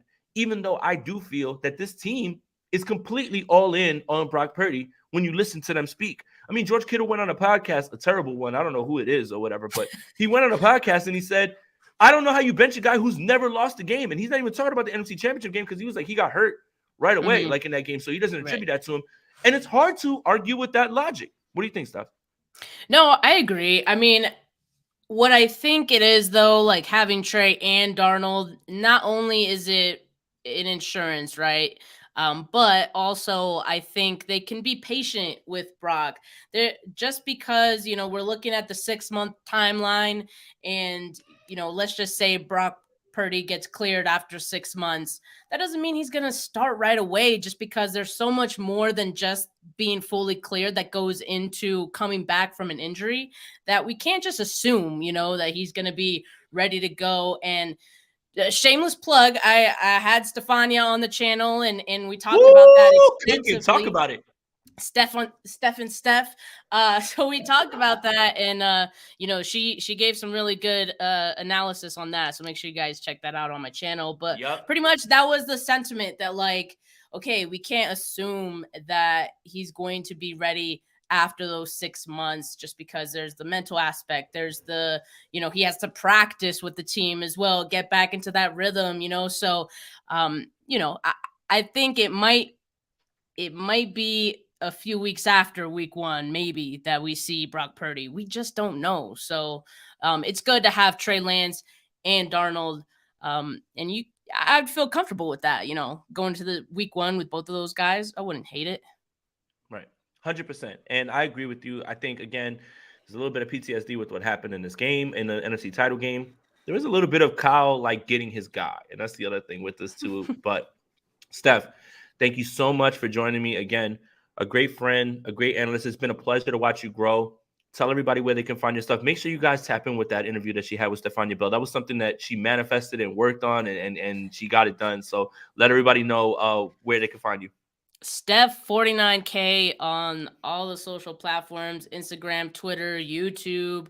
I have a long way to go to get to Jason's 1 million, but I might manifest that too as well. But Jay, it's been awesome to see your growth. Really, I feel like as long as I've known you, like, you've always been, like, at the top of your game, and you've been respected by everyone. So I'm just happy to be in your circle and be included in this call-in show. It's fun.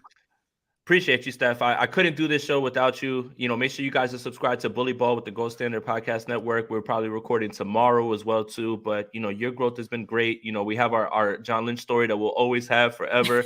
And again, great analyst, better friend. Appreciate you for hopping on. Thank you so much. All right, man. Love you, dude. All right.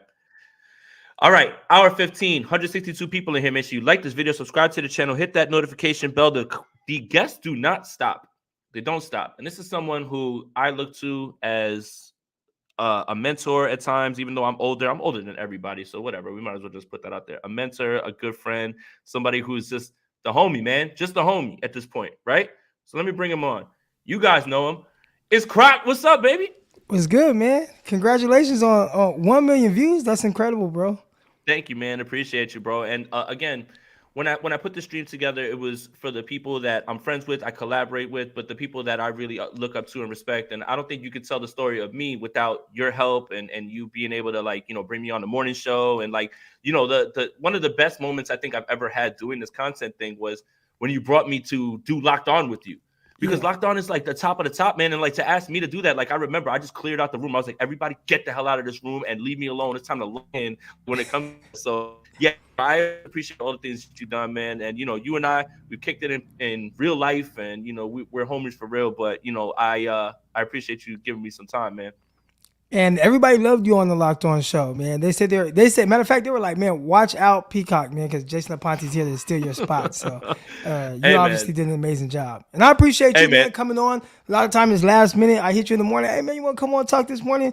You've always been down, man. So I appreciate that too. Yeah, you got it, man. And the one thing I didn't know about Peacock when I met him in real life is that's a tall man. Like, he's a giant, man. Like, he really is tall. And I was like, damn, I ain't coming for this, man. When you're tall yourself, do you call other people giants? I mean, he's a giant. I mean, but both of y'all are hella tall. Hell yeah. But I didn't know. I didn't realize until, like, I see you walking up with him in training camp, and I'm like, Jesus Christ. Like, I don't know why I thought.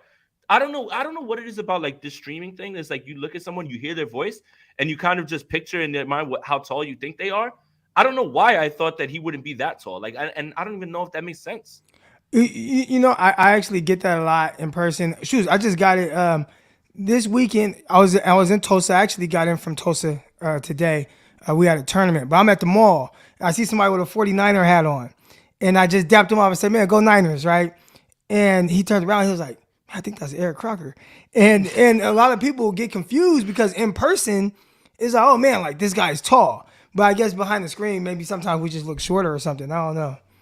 Yeah, I don't know. Like, again, it's just, I don't know why that came to my mind and why I think that, right? It's like you just have this in your mind. But hey, I know that I got you for a little bit, 15, 20 minutes. Croc, I was kind of talking about it with Steph. I'm interested to get your take on this as well.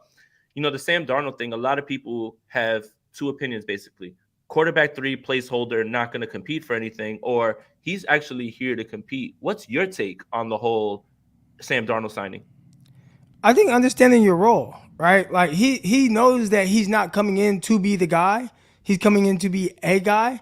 But as we've seen with the 49ers, man, they've had all kind of injuries at the quarterback position. There's still a lot of question marks, a lot of guys that are proven but still unproven, or unproven until proven. So there's a lot going on at that position that I feel like is still kind of getting a little solidified. So if I am a guy like Sam Darnold who's just trying to look to kind of revitalize my career, almost like Mr. Trubisky did a few years ago, go to a spot like the 49ers. There's a lot of weapons. You got a great offensive coordinator, a great guy to sit behind. You have some stability from the organization. And, hey, I'm just going to put my best foot forward, get in the playbook, learn it, get it down, use all of my tools that I have, and hopefully it's a situation that works out and kind of catapults him into maybe a priority free agent signing the following year. That's what I would be working towards if I'm him. Right. Like, doesn't this kind of feel like, well, two things. Kyle loves Sam Darnold, right? He offered a first-round pick to the Jets. I think that's kind of been on record. And it's funny, the Jets said no. The Jets were like, no, thank you. And I thank God that they did, right, at that point, especially where he was. But it does kind of feel like this Geno Smith Seattle thing, right?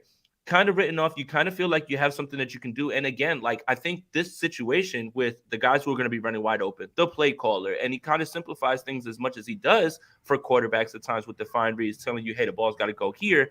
He has all those tools. He has those wild throws.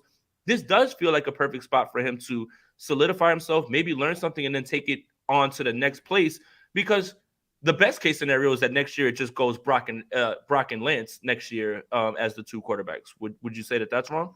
I would say that that's probably what the 49ers want, right? Like, they want it to be, hey, man, we got Brock, we got Trey, let's go. But it just hasn't been that simple. And we saw that last year when eventually they ended up going through 4 different quarterbacks. So I think they're kind of preparing for all situations, but ultimately having a guy who could step in and be a legit starter, right? Like, this isn't Nate Sudfeld. Nate Sudfeld, you kind of have him, and then you see, what can happen. But with a guy like, Sam Darnold, man, he has a lot of talent. He does. And in different times, or you can watch a drive and you could see exactly why he was a number 3 overall pick. He's just been so inconsistent throughout his career, and for various reasons. It could be coaching. It could be a bad situation in New Jersey with the Jets. There's all type of different reasons as to why, but I think this is a good situation for him to just be able to put his best foot forward and just, hey, man, I'm just going to go be the best version of myself. And if an opportunity presents itself, hopefully he's ready. Yeah, Gammon says, like the beam, Croc? Like the beam? Like the beam. What is that? The Raiders? Sacramento. Is that what they're doing in Sacramento? Lighting the beam? Yeah, like whenever they win, just light the beam. That's their new thing. Oh, well, yeah. See, I don't know. See, when I was growing up, the Kings were actually really good. They were they real had good. Jason Williams. They had Doug Chris Christie, Webber, Page, Divac, all those guys, and it was a big time rivalry between them and the Lakers. But that stadium that they had back then, Sleep Train Arena, loud as I think it was Arco and then Sleep Train, but super loud, and they had the cowbells, so they'd be ringing the cowbells hell out. So I'm not familiar with the light the beam, but I'm familiar with the cowbells out there. Right. I kind of want to go back to what you were talking about with the quarterbacks, though, right? Because there's quarterbacks who have been immensely talented that, due to situation, haven't produced. And then there's quarterbacks who aren't as talented, but they've fallen into good situations that have kind of tricked people into believing that they're somewhat better than other players. I think that a lot of quarterback evaluations come down to situation, and people discredit that, and they kind of lose that, right? Oh, well, this guy's a bum. Well, who's play calling for him? What are the weapons around him? Again, was he thrown in right away? Like, I think that's so much more a part of the situation, right? Like, if you would have written the story of Alex Smith and taken right before the Harbaugh years, right? You would have just said, oh my God, this guy's a bum. He's got offensive coordinator after offensive coordinator all the time, and they weren't exactly running around with talent at that time. Sure, he didn't do himself any favors by playing the way that he did, but I do think the situation comes into play and is kind of lost in the conversation when it comes to quarterback evaluating. I think the thing that I've learned the most over the years, when really kind of paying a lot, close attention, everybody's situation is different. So it's really hard to compare. I think you can find an example of something to where you want it to work out that way, good or bad, or you feel like it's going to work out that way. But ultimately, every situation is so drastically different. It's really hard to compare them. So everybody has their development curves. You know, we can look at myself, right, signing to the New York Jets and my path. My path was completely different than anybody else that I've ever known. You know, going to junior college at 18 years old, flunking out, having a kid, working at a whole bunch of different stores, warehouses, going back to junior college at the age of 21, getting a football scholarship, you know, going the arena route, making it to the NFL, back to the like. My path is crazy, right? Like you can't duplicate that. And I think for quarterbacks, it's very similar. You can't really compare them because there's situations. What that quarterback might need is drastically different than a lot of other guys. So I've learned, you know, you can't really quite compare them unless you want to use that for an argument. Yeah, 100%, man. Croc, I got you for about 5 more minutes. Let me talk to you about free agency. I'm of the mind right now that the 49ers make prudent moves that are good for the cap, don't necessarily put them in hamstring, you know, in the future. They can have an interesting draft strategy and kind of trade up and target a guy. What do you think about the 3 necessary holes that I think everybody's kind of agreeing on? Edge, secondary. I don't know. You know, secondary is starting to shape out a little bit more, though. And right tackle. But if they are able to get a guy, I'm going to keep pounding the table for Justin Houston for a 1-year deal. Like, just get him in there and just have him as a pass rushing specialist. I love him. Let him ring chase. But doesn't that kind of change the dynamic in the draft, and they're able to go up and target a guy, and they don't necessarily have to wait for the board to come to them? You know, it's tough, man. They definitely have been very aggressive with identifying guys that they want and then going and get them, whether it's the draft, free agency, trade, however they want to do it. They've been very aggressive in that way. When it comes to like the exact position or maybe even like in the edge rusher, the tough thing I have is I strongly believe in player development. So when I look at a guy like, you know, Drake Jackson, and I think a lot of people are kind of just chalking it up as, maybe he'll never be anything. And maybe he won't. You know, I don't know. But I would like to see him like truly get that opportunity to kind of go through ups and downs. Tough thing when you're with the 49ers, though, and what we've learned, if we learned anything from Kyle, is we got some breaking news. You don't truly get to go through your ups and downs with Kyle. Croc, real quick, we got some breaking news. CJ Gardner-Johnson just signed with Detroit. Detroit? Yeah. I like that. Man, they got Manuel Mosley, CJ, okay. And Cam Sutton and Jeff Okudah. Yeah, still got Okudah. I like that. That. My bad. Keep going. But yeah, with Kyle, the one thing I've learned is he doesn't like the ups and downs. He don't like. It's like there has to be there's a certain standard that he wants you to play with as a youngster, and if you can play with that up to that standard, you'll play right away. And we've seen guys come in, play, and have success with Purdy. Guys like Lenore for when he played, but then you see guys get replaced. Look at Samuel Womack. I thought Womack was playing well. The next thing you know, he's not playing anymore. So his leash for a lot of these younger guys is very, very short. So when it comes to Drake Jackson, who at the end of the year was a healthy scratch, I would like to see him kind of, have a little bit more confidence in his development so that he can potentially become the edge rusher that people believe he can be. And I'm not saying you got to be Nick Bosa, but can you be just a nice little compliment to Bosa out there? I mean, you can't do that if you're a healthy scratch. So I still believe in player development. We'll see what happens with Drake Jackson. 1-year deal, $8 million for CJ Gardner-Johnson, man. Now, this is a good signing right here because this is the last question that I'm going to leave you with. With the influx of talent leaving the NFC, right? It, for all intents and purposes, it feels like Aaron Rodgers is gone. Feels like the 49ers, even with whatever holes they have or however you're grading the offseason, feels like there's a hierarchy in the NFC. Philly, Dallas, the Niners, Seattle, not a Lions, right?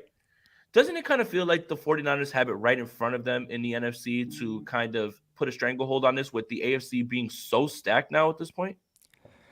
Yeah, I like where the 49ers are at, man. They got a super talented team. I love what they did with Hargraves, going out and getting him and trying to reload on that defensive lineman. You lost a few guys that were really good rotation pieces, but ultimately, I think the NFC, as long as Kyle Shanahan and the 49ers are healthy, is going to go through the 49ers. And what I mean by that is just, at the end of the day, when the playoffs start, people are going to be talking about the 49ers as probably the favorites. And I think that's probably one of the highest compliments that you can have if you're Kyle Shanahan, is that people will feel that highly of your team, no matter who's that quarterback. We don't even know who's going to start week 1, and I don't even think people care. They just think at the end of the day, 49ers will be in the dance.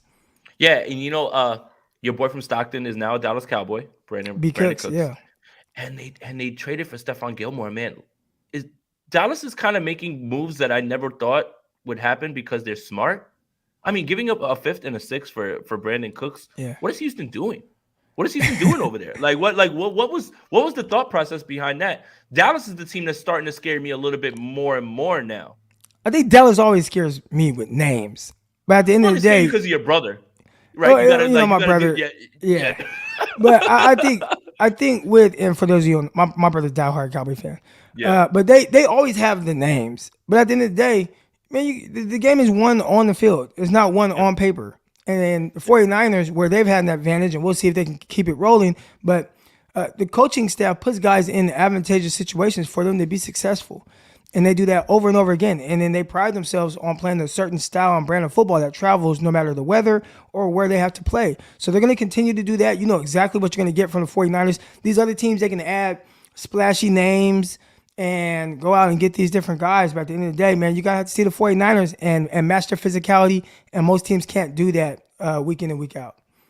100%. Croc, thank you so much, bro, for popping on, man. Thank you for everything that you've done. Thank you for being a good friend. Thank you for being a person that I can send clips to, and you can tell me, hey, look, this is what I'm looking at. I learn from you every day, man.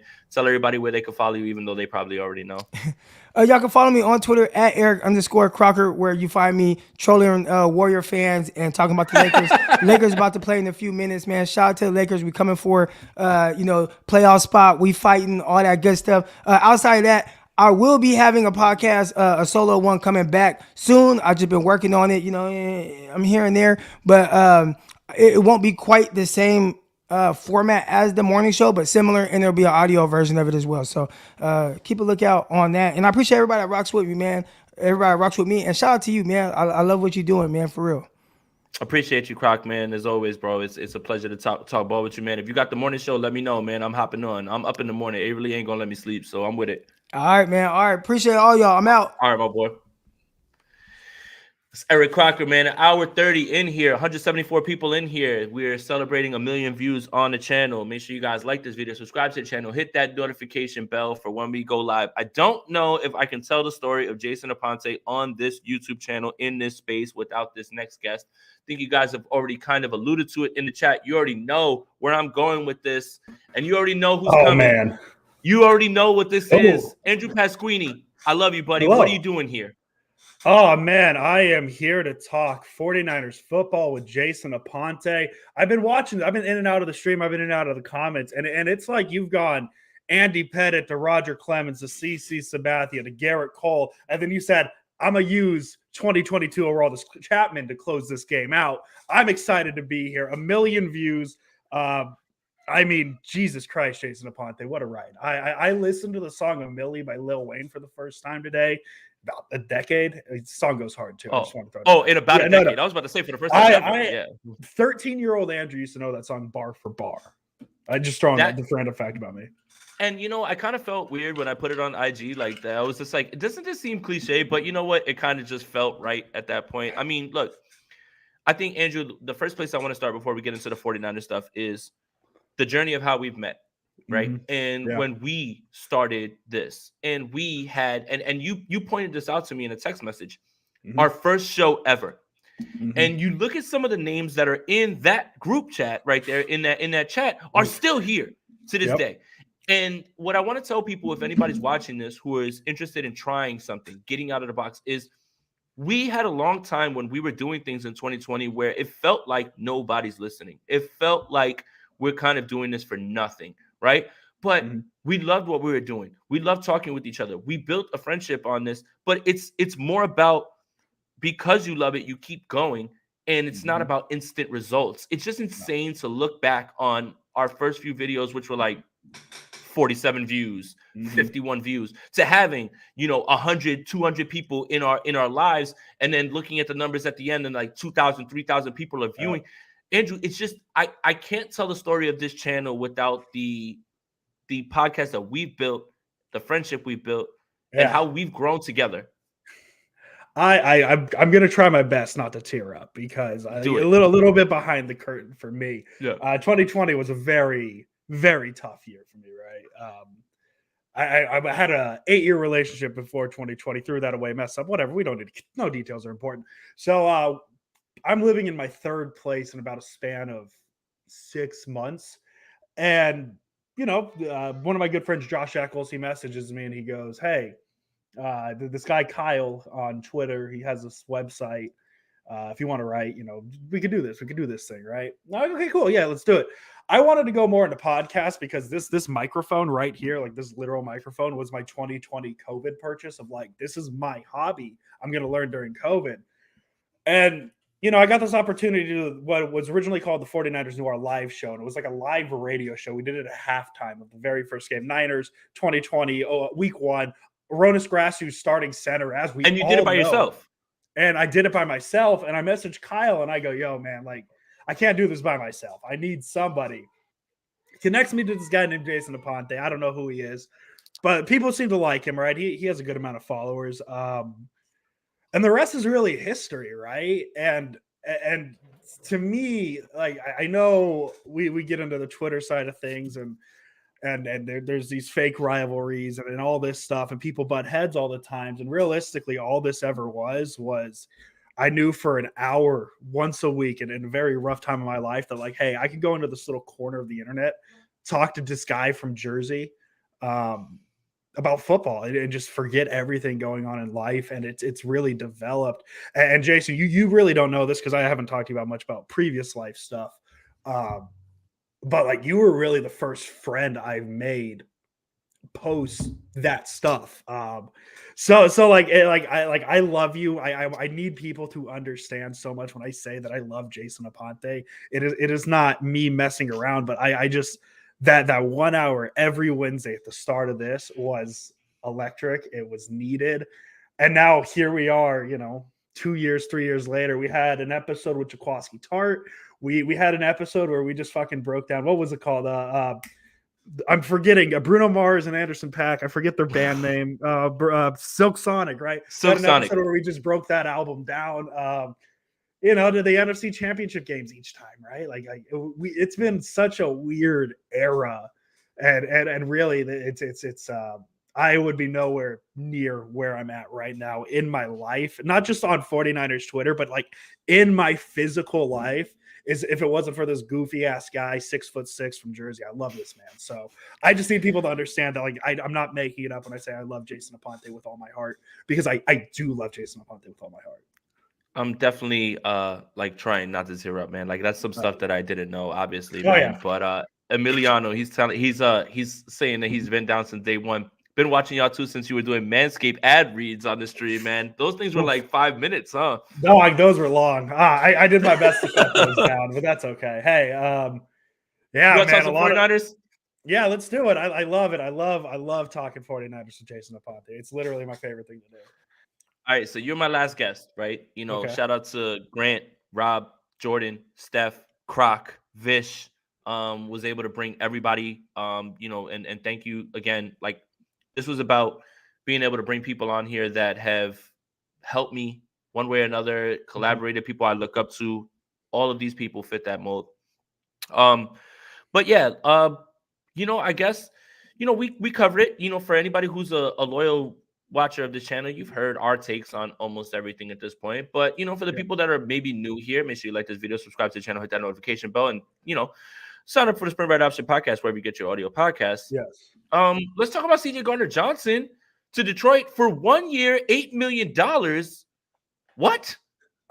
I guess a prove it deal after a pretty good year in Philly. I don't know. Like, that's weird. I love it because I've adopted the Lions, Don Burr. We just love that absolutely for him. And it just, I said it on Friday. I'm just going to continue it now. Is you list the Niners, you list the Eagles, you list the Cowboys as the three best teams in the NFC. Who's the fourth now?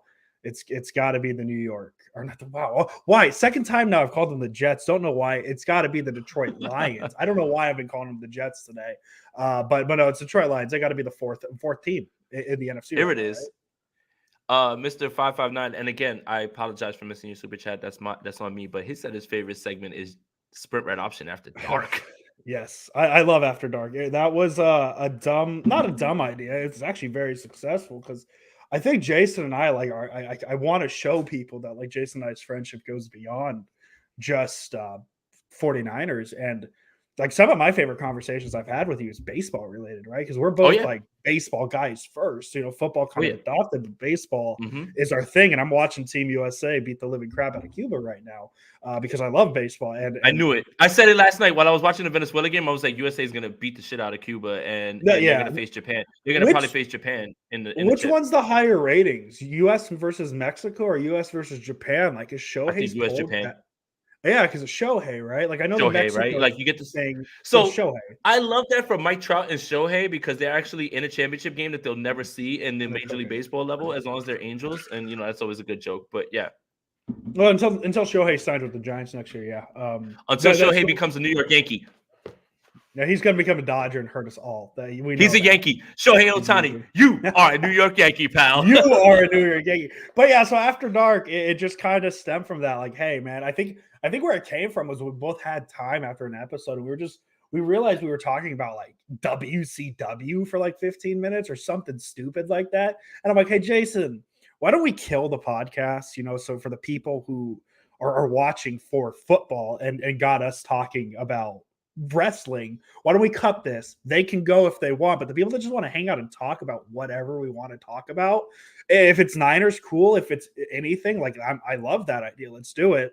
And yeah, After Dark has spawned some great moments, and I just love it. I love talking to Jason Aponte. It's just like it's great because he has that random 1998 WWE knowledge and all that stuff, and it's fun. And also, don't get it twisted. I'm rooting for all Latin countries.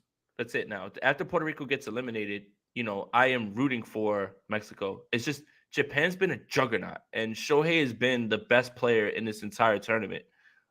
So I hope Mexico moves on. I hope Mexico wins it all. So I mean, I don't want this to come across like me hating on them or anything like that. But Andrew, like we're at a point right now where we've kind of talked about everything. You and I can sit here and maybe take questions. That's probably the best way that we can do it. Yeah. I've been on for almost 2 hours. I love now at this point. My goodness, man. I mean, but it's easy when you have people moving in and out. This is what I wanted to talk about. This is it right here. Greatness 54 right now. How on earth did you get Jordan Elliott in the first round, Andrew? And just okay. And explain this to the viewers in terms of March Madness. Explain this to them in terms of football, right? Like a team that is in the playoffs that faces another team. Where would you say you and Jordan stack up in terms of like a playoff matchup in the NFL? It would be as if the 2007 Patriots drew the 12 Lions that went 0-16. Oh my God! No, it's not. No, it's not. No, Andrew, give yourself more credit. No, listen, I love Jordan. That was a rough draw. That's a rough draw because Jordan has he's worked his ass off and he's really earned and deserved where he's at right now. I mean, I won't go too deep into it because I have things we could talk about, but we're not going to talk about it. But seeing how hard Jordan has worked to get to the point where he is and the flowers he's well deserved, because you see a lot of guys out there that break down film and they talk about it and all that fun stuff. Jordan Elliott is grinding it. And there's times where we're in this group chat and he's sending us messages at 4 a.m. with clip cut ups of like, hey, Rich, what's going on in this play? And he's grinding it. So listen, Jordan Elliott is the best not named Rich Madrid film grinder on 49ers Twitter, right? Let's be real. Rich Madrid is the film guy. Paul voted for me. And the people who said, like, I can't decide before Jordan and Andrew, like, I appreciate your guys' like respect for us, but like go vote for. I voted for Jordan personally. Yeah. Because like, I didn't want to get called the puts against KP. I just didn't want to do that. But I was happy to draw Jordan because like it was fun. But I was hoping to win. I was hoping to pull the upset. Did not happen. All right. So let's stick on this and we'll close with this so we can keep it fun. And obviously we're going to break down all 49ers stuff. Andrew and I have done it, the entire week, and we're going to continue to do it. So let's keep this fun. Let's end this on a light note. first of all, this whole March Madness bracket is supposed to be fun. And everybody should be having fun with it. Nobody should be feeling any type of way of anything, right? And when Rob and whoever it was, the inquiring minds at Gold Standard, they came up with this, there was a reason. Peacock against Croc, Lombardi against Cohn, me against Steph. It's literally the fact. I know Lombardi versus Cohn, but the internet, the way the internet would be, we would have rigged hell out of that tournament to get Cohn versus Lombardi. Get Lombardi and Cohn in the final? Hell yeah. It would have happened naturally. But to get to see what it was. I wish we got to see the results. Not for me, because I don't need to know how much more people like Jordan more than me. But I want to see what other people think of other people. That's a lot of drama that I don't think. Andrew, I don't know if you watched earlier, and I was shocked to hear Rob say this. I'm actually in the lead against Steph, and I'm shocked. It's like asking who your favorite 49er quarterback is. It's Jimmy Garoppolo or Trey Lance, right? And you just got to side. You like both, but you got to pick a side, right? It's really tough. It's really difficult. All right, Mayoko's a good pick to win it all. I like Mayoko. Hell yeah! And shout out to Matt Mayoko. He is the nicest guy. He was, he's been nothing but nice to me. Same thing with Lombardi. Same thing with Jennifer Lee Chan. It's so crazy, this kind of divide that has been a narrative on Twitter about content creators and beat writers. Those people are so nice to me anytime that I see them, anything like that. And they've been nothing but nice and offered advice. And it's just, I want to kind of dispel that. And I think that's what's good about all this is for anybody who hasn't heard of other people who make great 49ers content, because you've heard of the heavy hitters, it's good because it gives everybody exposure. And Matt Mayoko's been nothing but nice. Jennifer Lee Chan's been nothing but nice. Like I said earlier in the show, and I told Grant, and it was funny, I made sure I brought it up with Grant. I chopped it up with Lombardi for about an hour, man. Him and I spoke. He's a good guy, man. You know what I'm saying? I can't say that he's a friend because we haven't spoken that much, but he's a good guy. He's been nothing but nice to me, right? So it's kind of funny how this whole thing is kind of drum up well, the media members hate the content creators. Nah, man, if you pop out at enough of the media things, you got to kind of get accepted. And that's kind of what the goal of Brad, me, Jordan, all of us have been, is you don't have to accept us as media members, but you got to deal with us because we're going to be there and we're going to, put ourselves in a good position where we're putting our best foot forward. Yeah, and that's my thing is I try to be as respectful as I can on the timeline, because it really comes down to when you can meet those people. And I think the perfect story for all this is Jason Aponte versus Mike Silver, which, by the way, we need to rig that to get that into the Elite Eight of the bracket, because I just think that Vish versus Mike Silver. That's oh my god. All right, no, can we talk about that? We need to get Jason versus Silver in the Elite Eight. That's what we need. But Andrew, my thing is this real quick. I'm gonna pass it to you, Andrew. If this March Madness thing was done before the combine, I would have just been smashing the Vish button. But then I met Mike Silver, and we're good, and we're cool. And it's damn it, man, why did you do this? But it's because you were respectful to him in person, right? And you said, hey, listen, what happened? I apologize. And that's what it comes down to. So that's why I try my best not to go. I don't agree with everybody on Twitter, right? I definitely don't, Jason. You would know that. I've told you as much. I just don't need to put it out there, because I feel I think Croc was talking about it, and Grant was talking about it too. It's all these people are their people, and it's that Twitter gimmick versus what they are in real life. And I've always, I used to not recognize that. I used to have a goal to get Jed York to block me on Twitter after the Harbaugh stuff happened. But that was 10 years ago. Obviously now I don't do that stuff. That was an old Twitter account, all that stuff. I had that goal. Trey Turner just hit another bomb. No way. Oh God, Trey Turner. It's crazy for a tournament that nobody cares about. Trey Turner doesn't seem that nobody cares about. But yeah, man. Oh my God, a tournament I care about. Hold on, I gotta check Indiana. Oh no! All right, no, Indiana losing. But no. So that's my thing. I do my best to respect everybody on the timeline, and I know things get lost through Twitter and tweets and all that stuff. But I like to think I've done a good job at it. Yeah, I don't even know how we 100%. got there. Trey Turner just threw me off. Like No. you saw that What the live. conversation was about, this divide that like people want to have with media and content creators. And when you really look at what media does and what content creators are, there's not too many things that are different aside from access to the players. And if you are a content creator who does aspire to get to that side, if you don't aspire to it, I get it. Like whatever, that's fine. Different people have different aspirations and goals. But if you are someone who aspires to get to that side, it does behoove you to put yourself in a position where you can be respectful to people, even if you disagree with their opinions. And that's something that I've had to learn across this journey. That's something that I've learned, and I've tried to put myself in a position where I'm not as combative with people, right? And I even told Mike Silver, you were actually right about the Trey Lance, arm thing. You just didn't phrase it in a way where I understood it. Like you just made it seem like it was doomsday. And he kind of agreed with me on that as well too. So again, man, those people are just like us. And the more that I went to like the more and more of these media things and you see them, they're just like us. We go get drunk at the bar. You get drunk at the bar. Everybody's just trying to have a good time. We all just like talking ball. Like it just boils down to, this is the message that I want. Every single person has a lane. Everyone has a lane, right? If you look at people in media and you watch them, you're not watching First Take to be educated. No. You're watching First Take to be entertained. Yeah. You're not watching Skip and Shannon to be educated. You're watching Skip and Shannon so they can argue, right? If you want to be educated and there's things for you to watch, ESPN buries their best show, NFL Matchup, at 3 a.m.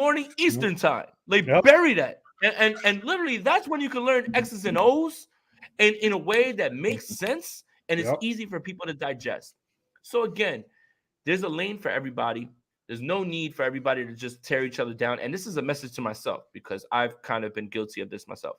But there's a lane for everybody and everybody has a place to be in. Yeah, I don't think you said any. This is a good question from Kyle. Like, what do you think? And we talked about Kyle. Kyle's the reason Andrew and I have met. Yeah. He is. And we've been very vocal about that. God, I'm trying to make a reference. He is the Rick Rude to our Shawn Michaels and Triple H. You go first with this. I have my own thoughts on this whole idea, and this is a good place. We're just gonna go to 2 hours. We got another 10 minutes left. We'll just go to 2 hours and then we'll end it. Go for it, Andrew. Yeah, man. I jumped in by buying a microphone. That was really the start for it, and it's to keep pushing, right? It's to keep doing the show and not give up, because I sent Jason, and Jason referenced it earlier, our very first episode of what was then called the 49ers Noir live show, 68 views as of this second. You can go verify that right now. I believe the number was 60. I could be wrong on that. It wasn't. We have 133 people in here right now. And we have 133 people in right now. This video is going to have 2,000, 3,000, 4,000, whatever number you want to say, amount of views. And just keep going at it and have fun with it, because I see so many people taking it not too serious. I don't think you could take it too seriously, but they treat it as like this football thing of where football opinions are life and death and whatever. And it's your judgment of character, where it should just be about fun, man. We're talking about a sport, right? We're talking about a sport on a platform where we get this attention and people care. Like the fact that people care about my football opinion, Jason, is wild, right? 3 years ago, I didn't think that would be a thing, but the fact that people tune in every episode because of me and Jason and what we do together, it's because we just kept going. There was times we could have given up. There was times where we said, man, listen, man, we just went through a season. We're only getting, 10 people in. What are we doing? But we never really did it for that. It was just us talking football. And so if you ever lose that fun, Jason, we've been doing this for 3 years now, man. This is going to be our third season. We're doing this. Well, actually fourth, but third year. I still look forward to it every time. Because I know we're going to have fun. We're going to have a good time. We're going to try our best to be very informational, but at bare minimum, we are going to have a good time. So I that's just what it is. Have fun, stick to it, and buy a microphone and create your own platform, because that's what Jason Aponte did, is he created his own platform. I think my best advice for everybody, while I fire off this fire tweet about you know, how many people have helped me and all that stuff, is there has to be a love. There has to be a love, and you also have to work. Everyone can look through what's real work, what's manufactured, what is something that is driven by anything other than you trying to be informative and entertaining. And I think the entertaining part is the part that people lose sight of. We are in a business where we have it is very crowded in the 49ers content world. Let's just say that. And you have to find a way to be able to stand out on your own. Yeah. How do you do that? You put in the work. You show people that you know what you're talking about. You're very much entertaining. And there has to be something that you love about this, because it's not easy in the beginning. It's hard. In the beginning, you doubt yourself. That self-doubt pulls in a bunch. Oh, if I wanted to jump in, how would someone do so? Oh, man. Hey. Yeah, we got to do that. I'm setting. Hey, but hey, he sparked a great conversation. He did spark a great conversation, though. We got to get Kyle in, though, right? No, absolutely, man. We got to make sure we get Kyle in, and I just sent it. But this conversation is great, and for me, a lot of people assume that when you create a YouTube channel and you just start putting out videos, that it's automatically going to come to fruition. And that never happens. If you're in it for instant results, you're in it for the wrong reasons. No. If you're in it to work, the grind, if you're in it because you love it, that's when people notice it. People notice that. People notice, you know, that you're able to give articulate thoughts on player development. This is what I saw from this player. This looks good. Or you can give informative stats, all of those things. Absolutely, 100%. It's about the love, and you have to have that. You have to have that. If you don't have that, then the rest is going to be like, you're going to be able to see right through it. You really are. For anybody who does this for money, if that's your goal, if your goal is money, then you're already at a disadvantage. 100%. 100%. Because when people are in it for money, they're going to do things that they believe will bring them money. Yep. And what's going to bring you money is the love. What's going to bring you money is the informative part. Let's bring in Kyle real quick, because it's important that he comes in right now. Hey, what's up? Hey. What's up, going, buddy? guys? Oh, not much. I wanted to hop in, at least just, you know, I don't have much time, but I wanted to at least say congrats, not just to you, Jason, but to you as well, Andrew. Very, very crazy ride the last 3 years. It's been amazing to just kind of see you guys grow. Yeah, I mean, just every single part of the journey has been incredible to watch. So 1 million views, I know you're going to get millions more. So yeah, congrats. Nah, Kyle, like, honestly, we attribute so much. I mean, obviously we have you to thank, like, for us meeting. Like, there's no way, like, you know, Kyle thought that Andrew was a Kings fan. Like Andrew doesn't want to light the beam. Like, Andrew doesn't want to light the beam at all. I love the light. I'm going Tuesday. I'm going to go light the beam. But yeah. No, but Kyle, like, again, you know, when you put forth that humbleness, when you put forth that work ethic, you know, people are going to give you a chance and all that stuff. And it's just, I appreciate you. And for anybody that doesn't know, Kyle, out of the goodness of his heart, does every single thumbnail that I have available. And, you know, he does that. No, he does that, you know, because he, you know, wants to help us out. This is, again, paying it forward, being that type of person. Like, again, like, just be the person you would like to see on the other side. And Kyle has always been that. Always. Yeah. You know, but he gave me that beautiful. He gave me the beautiful Jameis Winston Photoshop in the Niners jersey, which I'm going to keep for life. You're going to make it happen one way or another. Kyle, I know you're here listening. Let's make it happen. Yeah, you know, for sure. But you know what? You guys wouldn't be here without the work ethic that you guys put in. So if I can just contribute like a thumbnail twice a week, you know what? It's worth it because I know you guys are doing great things. Nah, Kyle, shout out to you, man. You got a family, you have a job, you have all this stuff. You love the 49ers shit just like we do at the same thing. Like, it's just, I appreciate you and we appreciate you. And again, Andrew and I wouldn't know each other if it wasn't for 49ers Noir when we were going through our journey and all that stuff, man. We appreciate you so much, man. And I just want to make sure that you get your flowers on here as well, too. So we can let you know how much we appreciate you. We love Kyle, and I didn't get one last light the beam before he left, but light the beam, you know, and they won again. Oh no, we say it now. It's a way of life in Sacramento. We got, I don't know if you watched. I went to AEW Dynamite last Wednesday in Sacramento, California. We got a light the beam chant going on TV. You know, it's a way of life out here. Well, Andrew, it's about to be 2 hours. About to be 2 hours. Andrew, what a ride, man. 1 million views. I can't believe it. It's something that I never would have thought would have happened. Yeah. None of this is possible without the people that I brought on this show and this person that I am talking to right now. None of that is possible without any of these people.